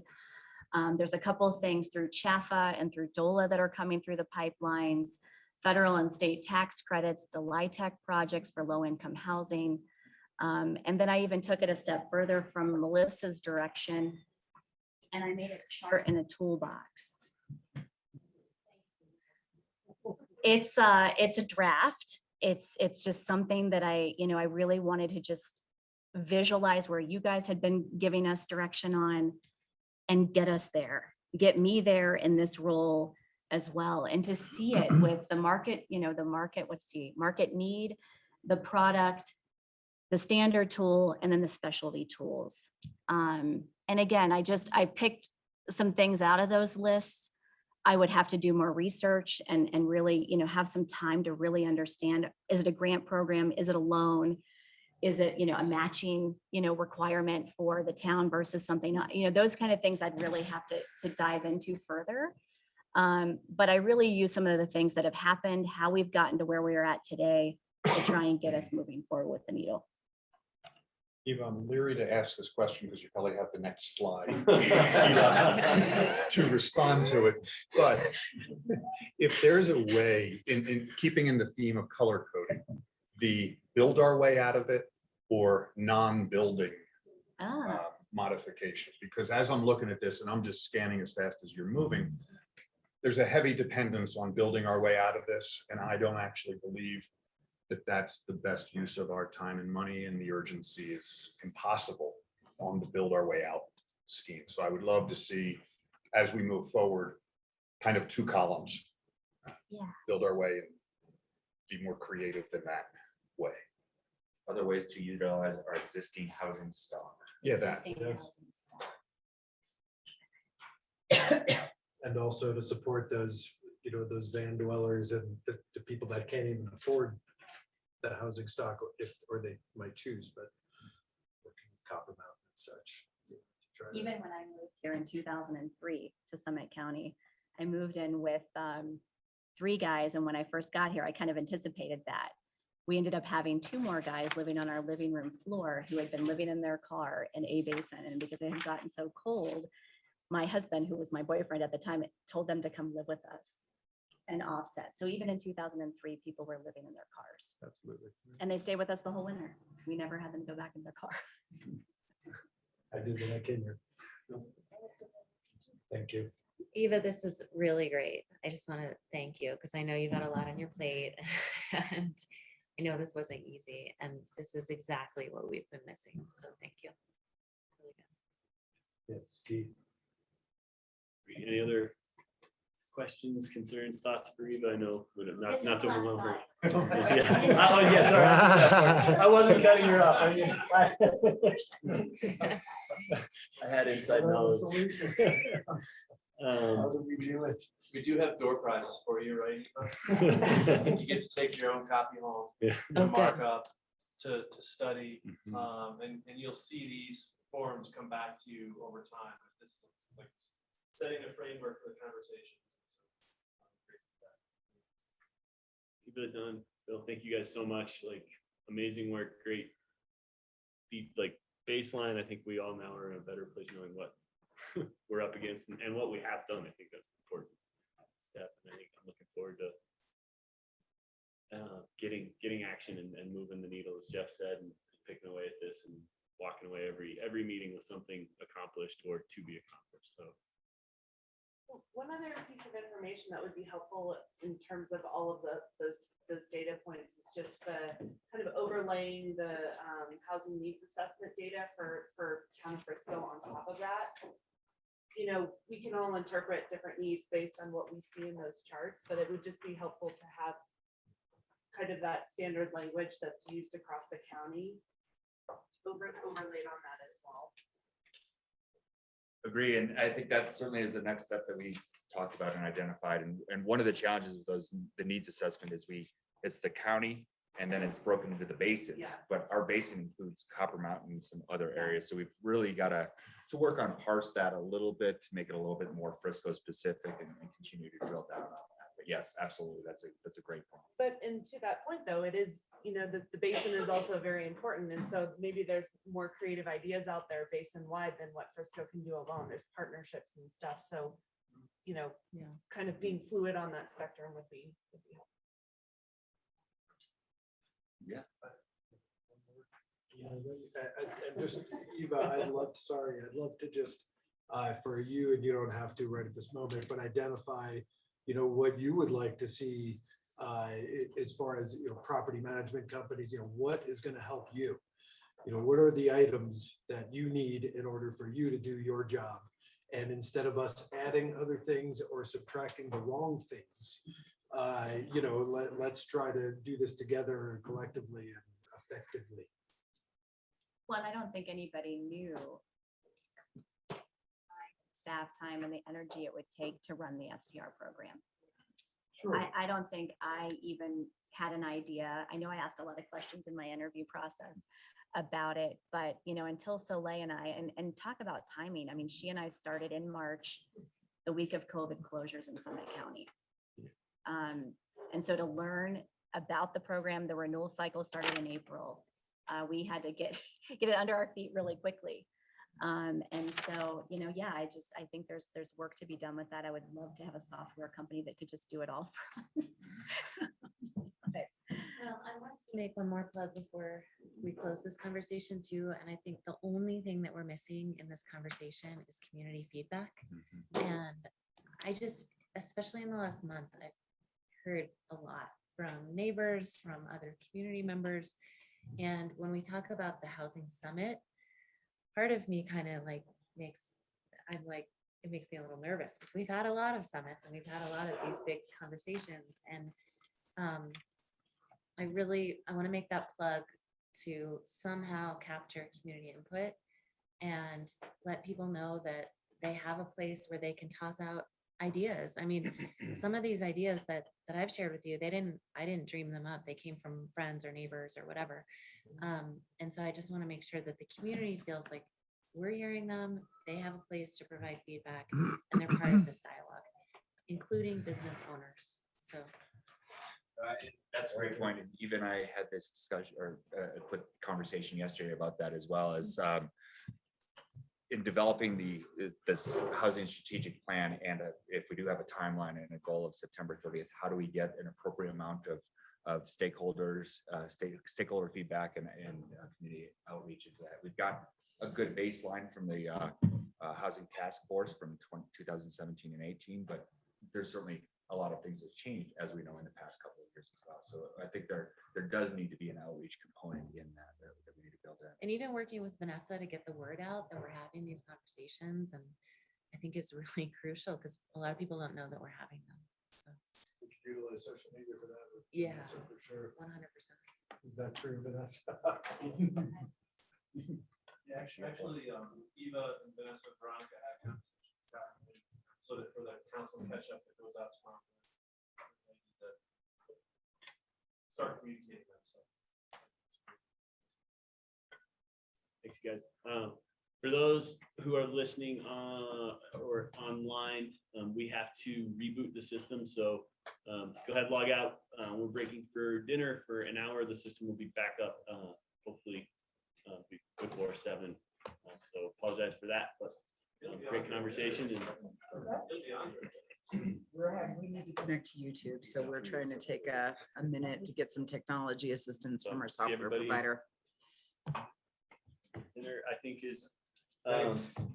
I think how is dinner? Are they just flavor or just grab one? They're all. One gluten free over there. Okay. Wash your hands. Dry your hands, then grab a dinner. No, but a germaphobe. I watch on a regular basis people wipe their nose and put it in the popcorn bowl. So yeah.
What we are seeing is not people using these apps to subsidize the mortgage of their primary home, but rather they are using them to quickly turn rooms over at a high retail rate.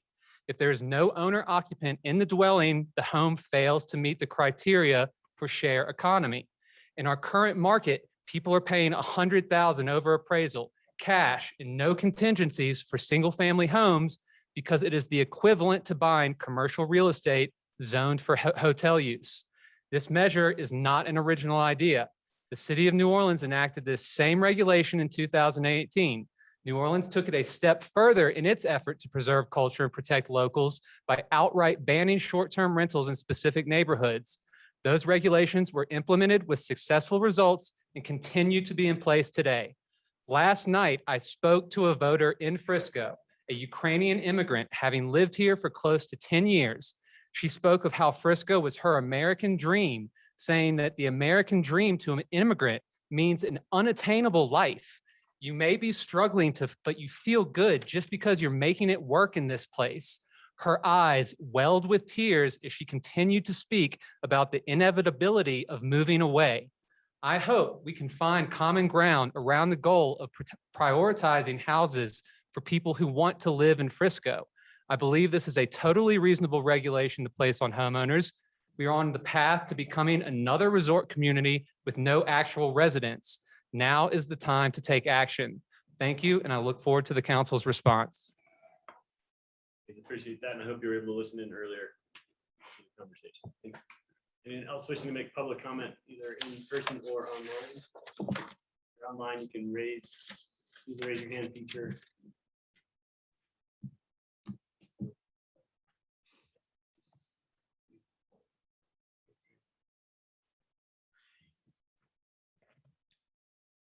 Okay, dear Mayor, Town Council, thank you for this opportunity.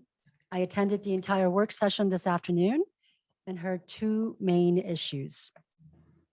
Oh, by the way, my name is Mary Waldman at 261 North 6th Avenue. My husband Mark and I, we moved to Frisco back in 2002 after 9/11 by purchasing the Hotel Frisco, and since then have expanded to Summit Mountain Rentals, a property management business here in Frisco and in Breckenridge. So thank you for this opportunity. I attended the entire work session, and I have heard two main issues that I'd like to address here today. By the way, Eva, great presentation this afternoon with data.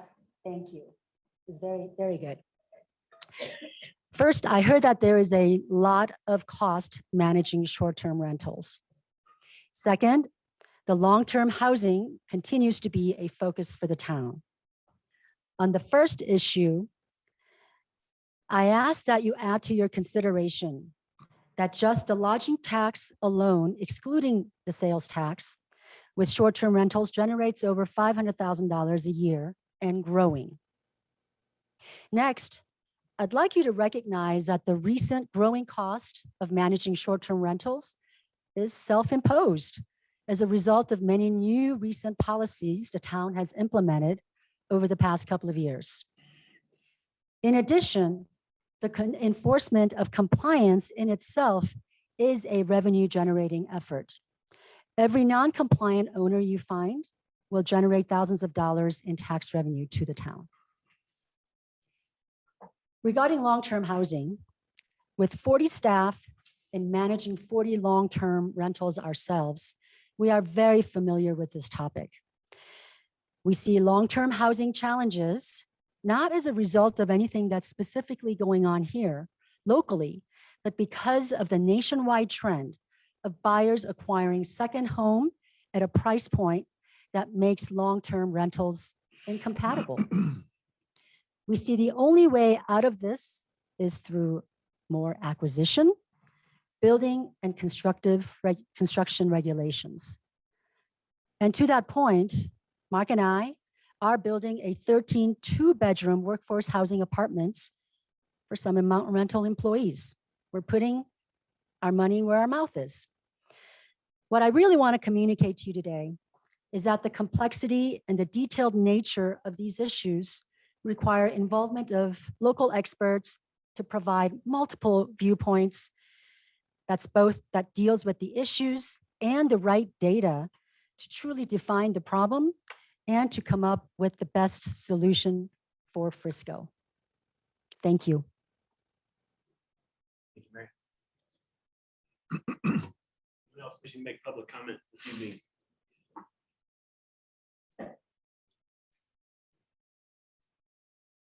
Seeing none, I will close public comment.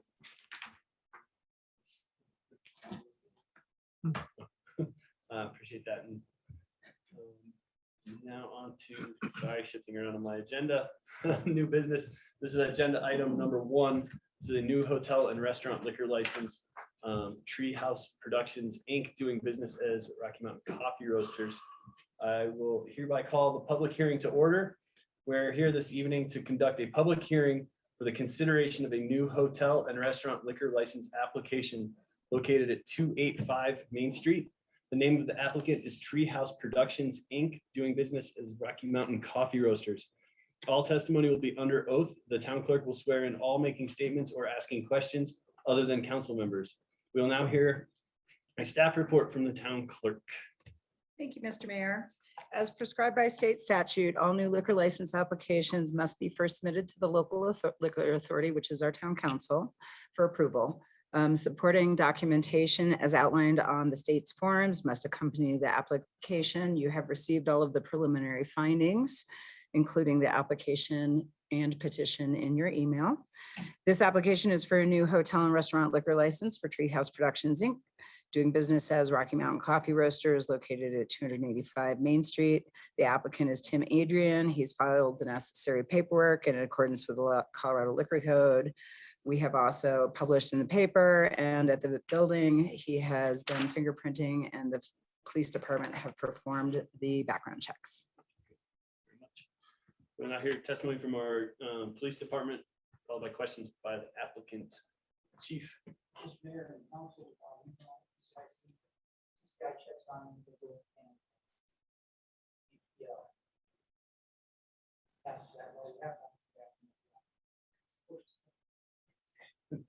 Thank you for that.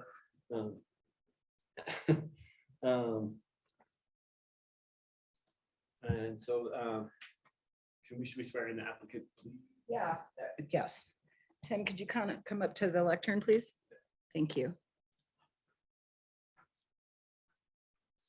If you would, raise your hand and repeat after me. I, Tim Adrian, I, Tim Adrian, do solemnly swear and affirm, do solemnly swear and affirm, under penalty of perjury, under penalty of perjury, that the testimony I'm about to provide that the testimony I'm about to provide is accurate to the best of my knowledge. is accurate to the best of my knowledge. Thank you. I believe our attorney has a couple questions for you. All right. Just a couple of very brief ones. In your application packet, there is a petition included, correct, with a number of names, individuals who support the application or don't support the application, as the case may be. Can you tell us who circulated, who handed that petition around for people to sign? Me and my wife handed it out. And where did you do that? About maybe a month ago. Where though? Just, around town, like we just walked Walked in. down Main Street one evening. Gotcha. And are you able to testify that, to the best of your knowledge, each of the individuals that signed that petition was either a 21-year-old inhabitant, 21-year-old or older inhabitant of the town of Frisco, or an individual who owned or managed a business within the town of Frisco? Yes. That's all I have. Thank you. Thank you for being here. Any statements you'd like to make on your behalf? No, I'm just, yeah. I mean, thanks for looking this over, and hope you guys will give me the opportunity to get this license and pursue some different business stuff. Thanks for your time. Good to see everybody in person again. Agreed. Thank you. If there's council questions in the end, we'll probably have. All right, thank you. Is there anyone here this evening wishing to speak in support of this application? Yeah, I didn't even know Tim was here to do this tonight, but there's a definite need for an establishment with just a different vibe. That's what's going on. most of the places as far as like hanging out, recreating. There's obviously a lot of alcohol heavy socializing in this town. So somebody that doesn't drink alcohol that regularly, the vibe of these places that do serve alcohol is kind of, I don't know, it's sort of homogenous. Thinking about the ability to go to Tim's coffee shop in the evening with the lights dimmed and like hang out in a different zone. It's just like something that's needed heavily in the community. Also, just state your name for the record, sorry. 223 Creekside Drive. Thank you. Any other members here to speak in support of the applicant? Is there anyone here who is opposing the application? Are there any questions from council to staff or the applicant?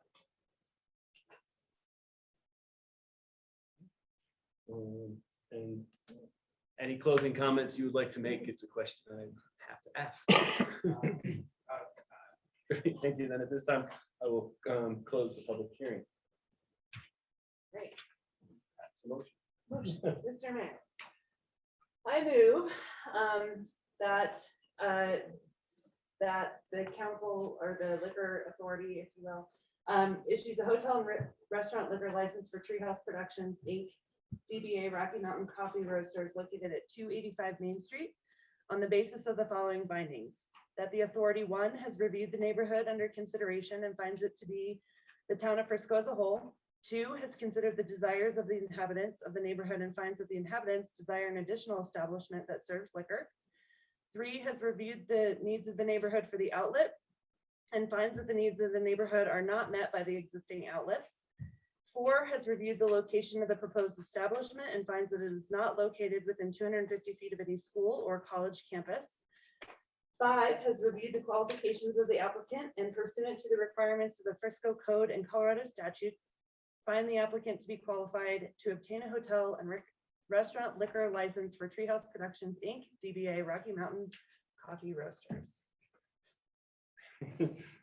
Motion's been made by Mayor Pro Tem. Is there a second? Second. Discussion on the motion? Called. I would just like to say thank you, and I'm glad you're innovating and trying to change your business to stay relevant. Can you call the question, please? Aronson. I actually pushed my space bar. Yes. Burley. Yes. Allen. Yes.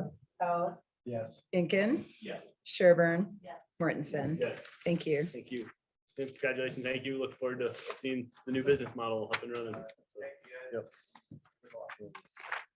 And I have to make an apology and thank you for pointing it out, but I skipped right past the consent agenda and went on to new business. So so far, the only flaws this evening are not technical with me. So I'll take credit for that. And is there a motion for the consent agenda? Mr. Mayor, I move the approval of consent agenda. Moved by Mayor Pro Tem Hurley. Is there a second? Second. Seconded by Councilmember Sherburne. Any discussion on the motion?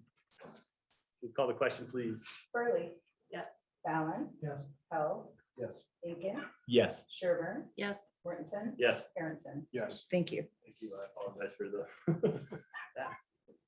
Next is agenda item number 2. This is ordinance 21-07.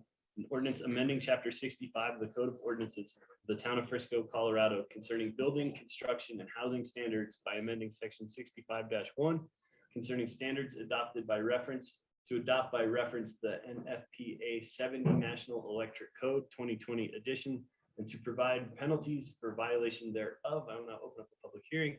Turn over to Jeff.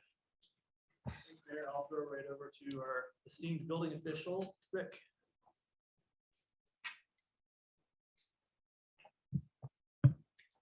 Good evening, council.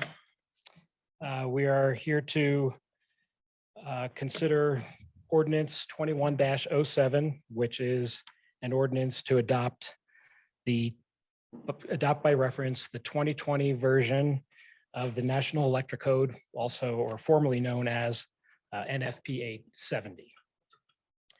So NFPA 70 is updated every 3 years by NFPA, and then it is adopted by the Colorado State Electrical Board.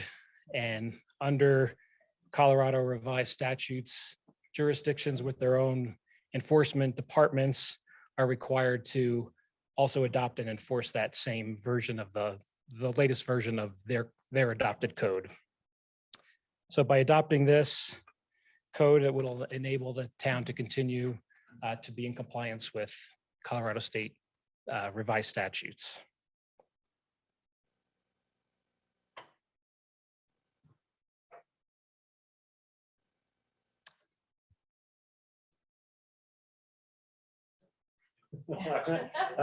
Pretty straightforward.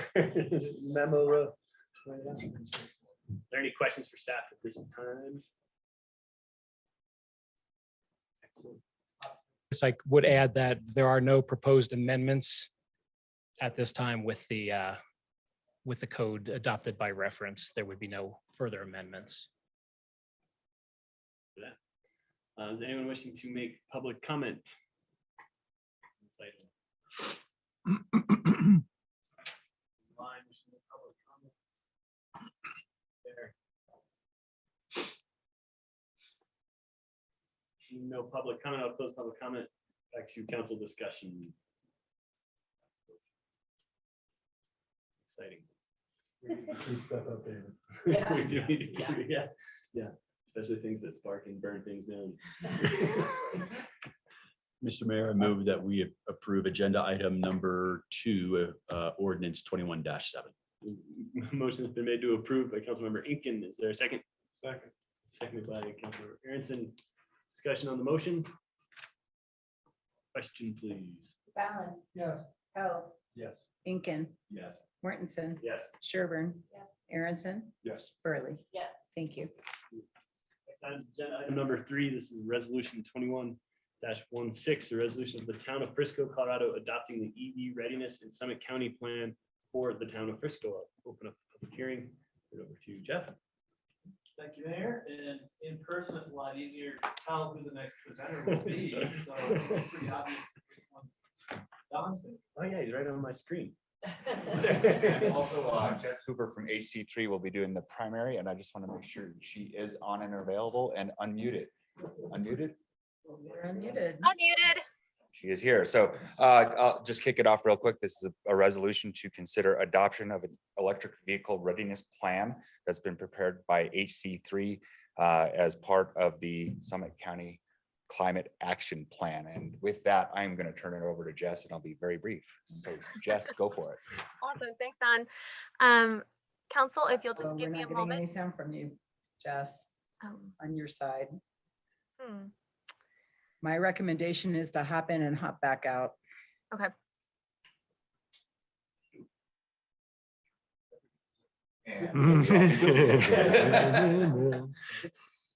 See, we were doing so well until this consent agenda.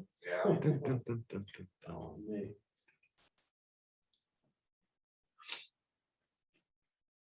Looking forward to make sure we see her as soon as she gets in.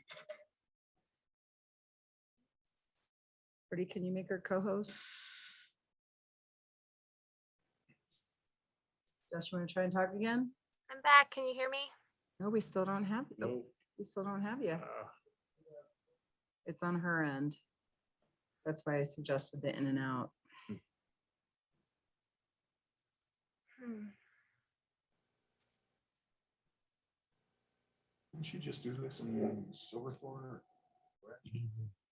One of the other Could towns be is the- having the same. Jess, another Somebody- opportunity might be to do a call-in instead. She's showing up as muted, actually. Yeah, but it's coming from her, not on our side. Yeah, maybe. Jess, can you unmute? Can you click your unmute button? I just clicked it again. Can you hear me? Or the one on your keypad, if not the screen. So you just have a- Here. A little bit of the staff report into the record while Jess is working on some of this.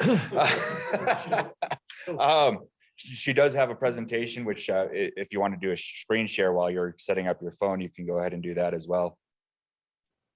Jess. Yep.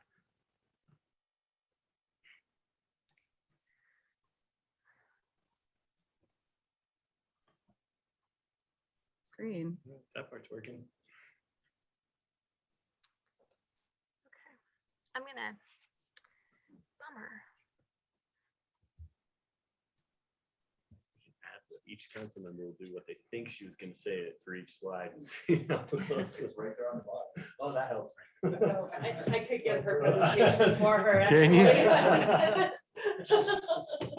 But I'll let her do it. She's getting paid the big bucks.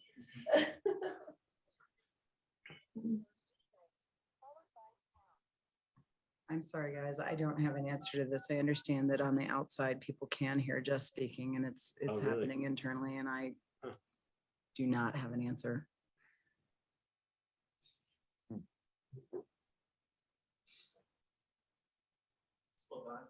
Presentation.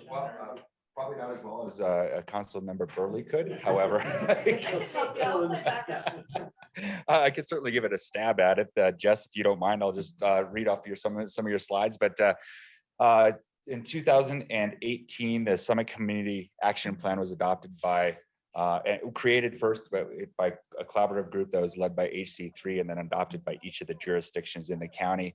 The purpose of the Summit Climate Action Plan was in order to lay out a number of processes and goals to pursue and reduce greenhouse gases in Summit County, as well as a number of other proposals. And part of that, a big part of our greenhouse gas emissions are related to vehicles and transportation.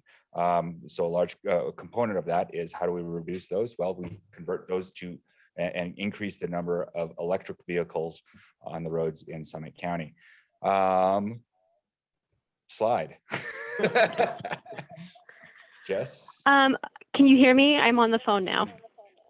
So the next slide, I think we'll go into there we go. Before an overview of the plan, why EVs are so important. As you can see, a majority of the world's oil consumption goes into powering vehicles, getting us and our stuff from place to place. Jess would do this a lot better, but I'll keep on rolling. Slide. Transportation recently became the largest source of greenhouse gas emissions in the US and Colorado. In Summit County, it's the second largest source of emissions.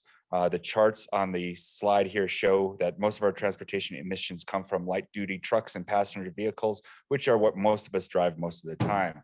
As for us, this is good news because there's a lot of electric vehicles already on the market that can serve that sector and be replaced with EVs. Alternatives to these cars already exist, from the electric Ford F-150 to the VW ID4 that Jesse and I will be driving at the end of this year, we hope. Good for you, Don. I guess I'm looking forward to getting an EV of my own. So I think that's Jesse and Jesse driving these. Next slide. All right, so US vehicle sales are projected to double within the next 5 years. So from an emission standpoint, that's great that we're making that a dent in that way. It is also the future. EV sales are projected to double. Because of our status as a destination community, it is in our best interest to build out infrastructure now so we can accommodate increasing numbers, locals and visitors who are EV drivers. As a matter of fact, Summit County is among the top 15 communities nationwide outside of California. So I guess that's nationwide -1 for EV adoption. Also on this list are Boulder and Broomfield in Colorado. So it's not just locals that are buying EVs, it is our front range visitors too. And they need to know what they can drive up here and that they're able to easily find a place to charge. That's where this EV plan comes in and why it's important. This plan is designed to make owning, driving, or riding in an electric vehicle easier and more convenient for both residents and visitors. The plan includes 20 strategies across five categories, each of which will help keep us on track and moving towards the EV transition. And now we'll go into each category and some key strategies in each category. Infrastructure. So some of the keys here are to expand public charging and fleet charging infrastructure at town facilities, and then offer EV charging infrastructure incentives to residents businesses, and HOAs. And these are, on a side note, this is something that we've accomplished very recently in Frisco with a couple of installations down at the marina and the PRA, which is, I think also on another slide, but well, I'm winging it here. So Jess, next slide. Policy strategies in this category are designed to increase access to EV charging through policy tools, as well as creating additional infrastructure. So some key actions that Frisco can and should and will continue to pursue is streamline EV charging permitting processes, as well as require installation of EV charging infrastructure with major renovations of commercial and multifamily buildings. At an earlier work session, as another aside, I believe Councilman Aronson had suggested creating an incentive plan, or similar to the Solarized Summer program, where we offer incentives to local homeowners to install and retrofit EV charging stations. And as Gilly was leaving, that project was just on the drawing board, and we're getting it close to implementing it. But certainly that is another opportunity for us to really incentivize this for local property owners. Next slide, please. Light duty fleets. Strategies in this category are designed to support municipal fleet managers through the EV transition. So things that Frisco can do for this, develop a vehicle replacement plan that considers the total cost of ownership, and also creating an EV feasibility inventory to identify which vehicles may be ideal for electric vehicle replacement. And so this would be our fleet vehicles. As an example, maybe our building inspection vehicles. Some of these light duty passenger vehicles could be easily converted over. Next. Don, I joined on a different computer. Can you hear me? Still trying to talk. No. I must have missed something. Community outreach. So another key strategy is supporting the community and making sure that the community is aware of what we can be doing, and making residents more comfortable and confident in driving EVs, and knowing that they'll be able to operate in our climate, as well as have opportunities to recharge. So key actions that we can do are promoting Frisco as an EV friendly destination, and also promote state, federal, Xcel Energy, and local EV rebates and incentives, such as the one that I just mentioned that is in its infancy. Next slide, please. Another key strategy is equity, and making sure that there is opportunities for and creating an equity checklist to for program design and implementation. Incentives for and the EV plan is no exception. While it's beyond the purview of this plan to make electric cars, or any car for that matter, affordable, we can help increase affordability and access. The following slides will have a few ways to address that the plan addresses equity.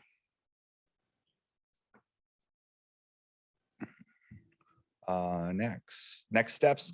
So next steps for Frisco and Town Council are to, one, adopt the EV readiness plan, then pursue funding for EV charging infrastructure projects at Frisco facilities, as well as potentially in individual residences, purchase a pilot program, light duty electrical vehicle for our fleet, create EV electric vehicle codes and regulations that apply to new construction, continue participation in the transportation working group to support and promote community outreach events and other EV related initiatives. And as she said, if we're excited, it's time to get rolling. And so finally, Jess would like to close with this quote from Thomas Edison. Note that this quote actually occurred and was originally stated well over 100 years ago. And even then he felt and believed that electric vehicles were the future and the superior automobile. We're finally catching up to Edison's vision. And it's exciting that we can help make this a reality. And we'd love to do that by asking the town council to adopt the EV readiness plan, so our communities and partners can continue to working on implementing these strategies together. All right, if there's any questions, I will be happy to try to patch Jess in on my cell phone, or possibly Councilmember Burley could answer some of them. Any questions for Jess or Roxy at this time? Seeing no question, I'll open up for public comment. Is anyone wishing to make public comment? Public comment, I'll close public comment and back to council discussion or something you wanted to add, but No, it just, you know, it was presented that HC3 was kind of the facilitator of this, but I really want to emphasize all the different partners that were involved, including Excel, some of our large employers across Summit County, all of the different jurisdictions. And then also, you know, representatives from the ski area. And so it's really, well, it's called an EV readiness plan. It's really about kind of electrification across all of our mobility options and trying to also, you know, reduce single occupancy vehicles on the road at the same time. It's also, you know, the argument against EVs is often like, oh, well, you're just plugging into a grid that's dirty today anyway. But the reality is that we, you know, we are powered by Excel Energy. They're rapidly transitioning to a cleaner grid. And it's these kinds of efforts that can help drive, you know, drive that demand to get them to make the transition faster. So appreciate your support on this, and super cool to see. The governor's goal is 1 million EVs on the road by 2030. And I just wanted to say thank you to Jess. The plan is so well written, and you know, I think it's just clear for us to now take and help implement. And I think, kind of to your point, Jesse, you know, how do we as a town sort of help convey that it's not hard to have an electric vehicle? The charging stations are more and more readily available. It's such a joy to just find them and plug your car in. And I mean, I think that our communications, Vanessa, I'm looking at you again, you do such an amazing job getting the word out. And sometimes people don't want like a heavy-handed educational session on EV, but just getting the word out in a way that people can relate and they know that we have these charging stations, I think will go such a long way. So it's great work though. Thank you. sorry for the technology problems, Jessica. Yeah, thank you so much and your team. I was looking for that thumbs up. You can hear us. Yeah. You know, I think it's fabulous. The more, the better.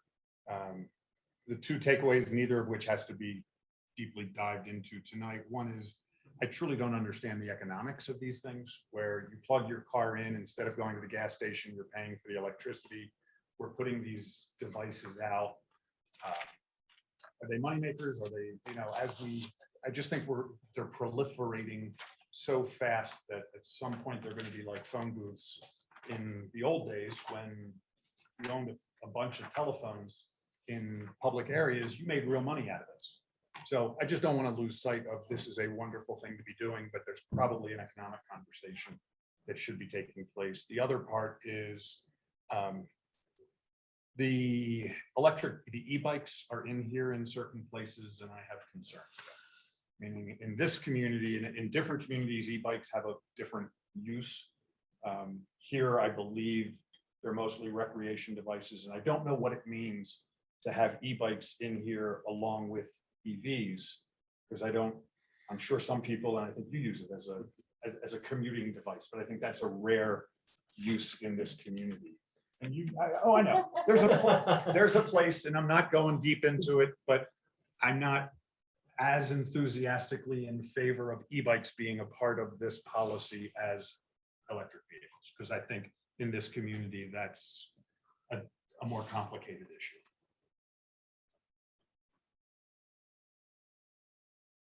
Comments or a motion?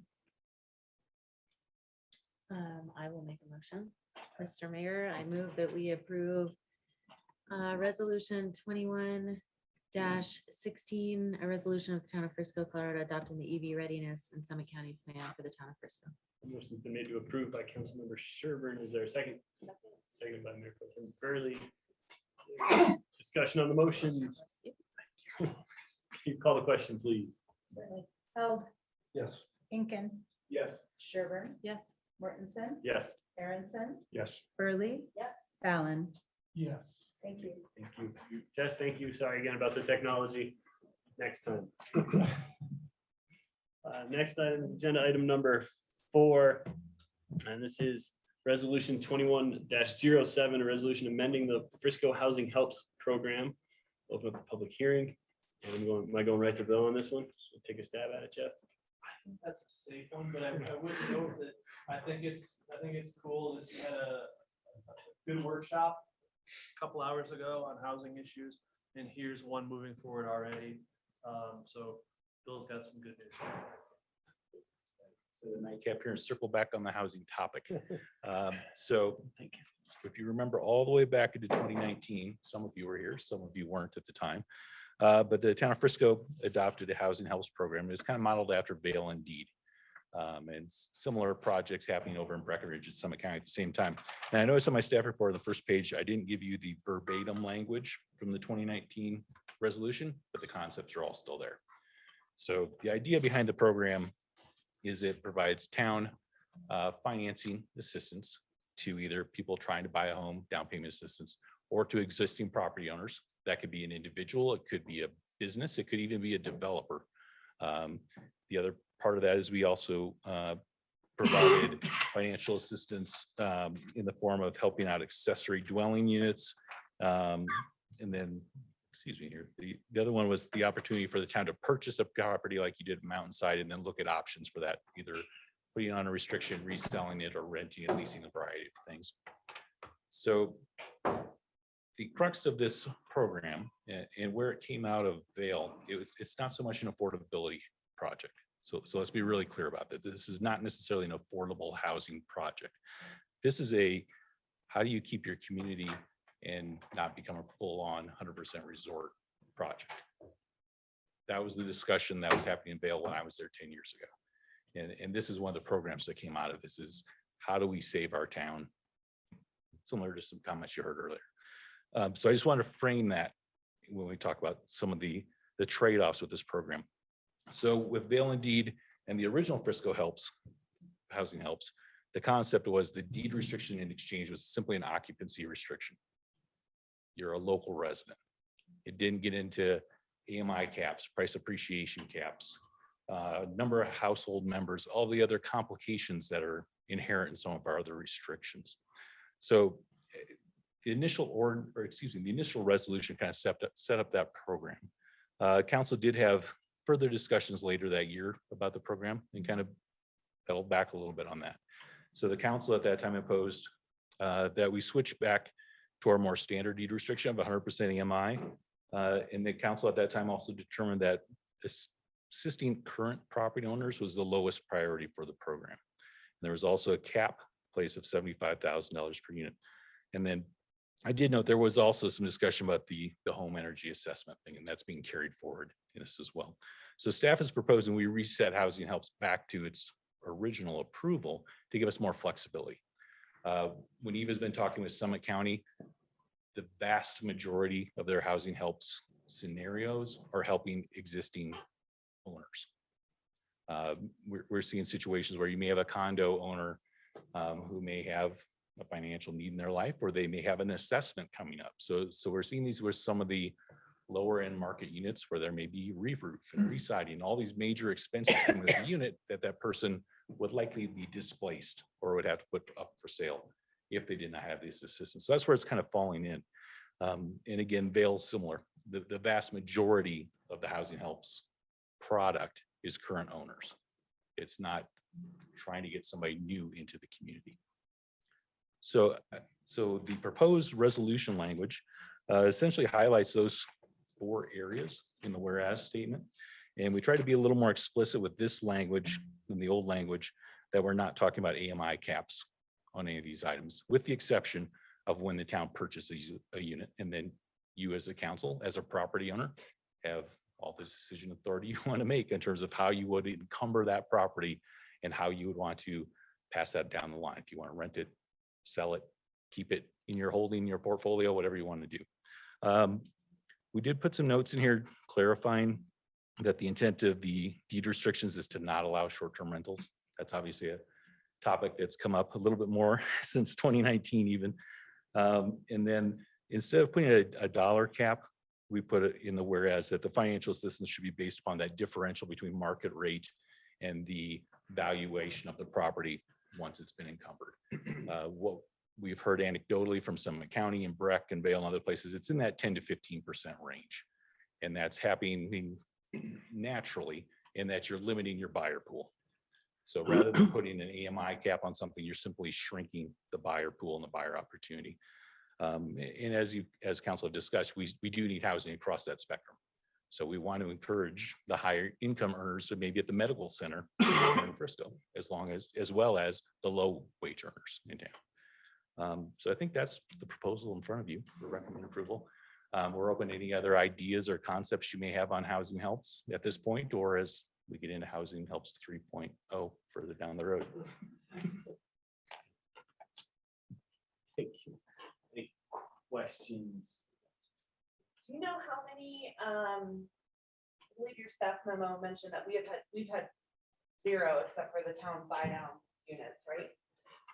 Do you know how many agreements or products, as you call them, have gone through the BREC or the county program? I'm just curious of scale. Yeah, do you remember those numbers off the top of your head? I believe Summit County had partnered with Breck. Even and just was a on ballpark. I think Summit County partnered with Breck on 18 of theirs, and was their number in the low 20s? Does that sound Yes, right? correct. And they did For have, the county. Yeah. yeah, and they did have 13 applicants come to the table where they were trying to purchase a property and got outbid. 13 applications trying to get housing help funds and got outbid. And I thought that number resonated when I asked Jason for that data. And Vale is at about 250. And they've been around 18 months, 2 years longer. And they obviously have a much higher funding. pool to facilitate the project. A little more money than we. I'm just curious, when our number is 0. Like, I wouldn't say that we've been aggressively marketing this Sure. as well. But Eva has been receiving phone calls even as recently as I believe last week, when some of the daily articles came out. And again, the scenario has been current owners. I think the most recent one was somebody who has got some long-term tenants in place and is looking at the option of keep my property or sell out because the market's high. And if they sell out, we know the result. And the focus bill over in Vale, I was at that meeting, I think they were saying, they're not just taking anything, they're strategically focused on certain tiers evaluation, because they use that to kind of target the user. I heard that from Brett as well. Trying to get those, the higher end of the missing middles. Right.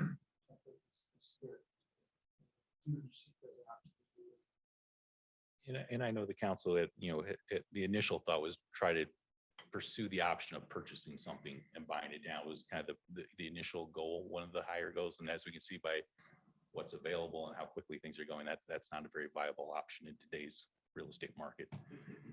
Working with somebody who already owns the property is probably the most viable option in terms of accomplishing something. What's good long-term play? Questions? Bill, do you see this change as affecting a change and bumping up the numbers that we could actually have in Frisco? I think so. I think if the council's willing to, put working with current owners back on the priority list, I think that is a big opportunity that I think was kind of narrowed based on past discussions. If we say, we say yes, which I hope we do. You guys administer it. What's the marketing? Like, I would propose that we put a serious effort towards a blitz. Can we get 10 within the next 2 months indicating our seriousness towards this, or whatever the numbers may be? But how would the marketing of this project work? I would take one step back before you jump to a target number and think about budget. Oh, I know. I think there's a $300,000 budget on this. Bonnie's not in the room, but just in terms of if you're thinking, I know Avon has a similar program, and I know in the press about a month ago they upped their cap from 75 to 100,000. I can't wait for you guys to come back and say we blew the budget. Right. So can we do a budget adjustment with 5A money? So I think that's the next step is, if we were just to say, throw out rough numbers, 100,000 per unit, that's 3 units. So I just want to make sure everybody's got a realistic understanding of the program. I take that back. It's more just the concept of is there a plan already being formulated to market this in a way that's bolder than what we've done before?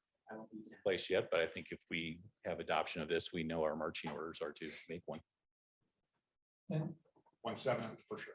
Bill, if you, this is a good opportunity, I think, to layer a couple of programs, to get kind of increased, kind of reinforced benefit. If you get an owner into the housing helps program in terms of the covenant, and then come with a rental housing helps program to bridge the gap, and kind of really kind of create that extra incentive to get that in the long-term market. I think there's a lot of opportunity there. So I would make sure that they're not mutually exclusive, and to kind of reinforce the fact that in fact, we can target some of these units, both of those programs and get terms of long-term. So with this one, to that point, so I was just talking to Dawn about a friend of mine that's interested in this program, who's purchasing a single family home that she wants to rent out to full-time locals, basically. And so just to be clear, that option is available to her. So she'll put the deed restriction basically on her home and then rent it out to whatever the fair, it's not a restricted rate, but it's a fair rate that she can get to for locals. But Or- she cannot rent it out to short-term people at all. Yeah. Or we step in and bridge the gap if we want, if we want to make a bid at a 60% AMI. Yeah. So whatever her nut is, Yeah. we can come in and say, well, now at 60%, we're at $1,200 a month. The market rate for a 3-bedroom is going to be $2,800. I see. what We you're can come in with saying. $1,000 a month, or $2,000, whatever it is, and target that to 60% AMI. Yeah, good idea. That's kind of what I envision that rental house. Yeah.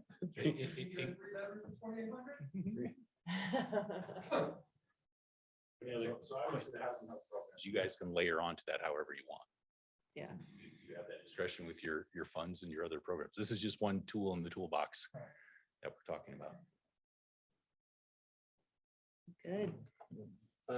Is there anyone wishing to make public comment on? And then number 4.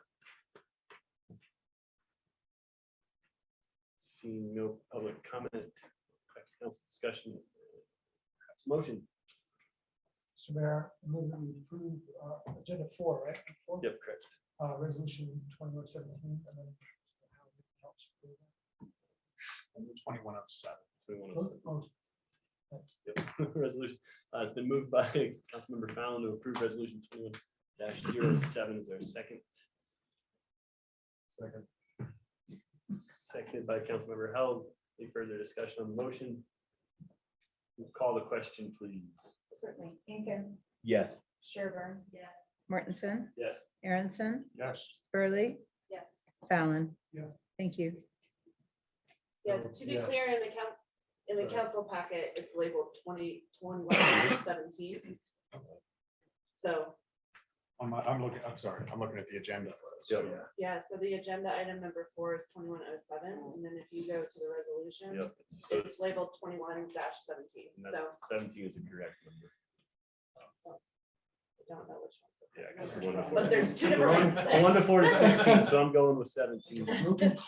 Thank you for catching that. Is that clear enough for the record, Ted? That- great. Next item is executive session. Motion to enter executive session. Wording is on my. Sorry. I can go back to it. Mr. Mayor, I move that we move into executive session pursuant to CRS 24-6-402 (4) conferences with an attorney for the town for the purposes of receiving legal advice on specific legal questions concerning liquor licensing. Is there a second? Second. Oh, sorry. Yeah, no, we need to go. And second by Councilmember Sherburne.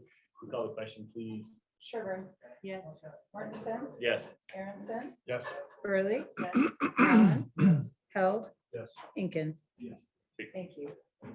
We'll close this meeting and we'll reopening a different Zoom for the purposes of recording it.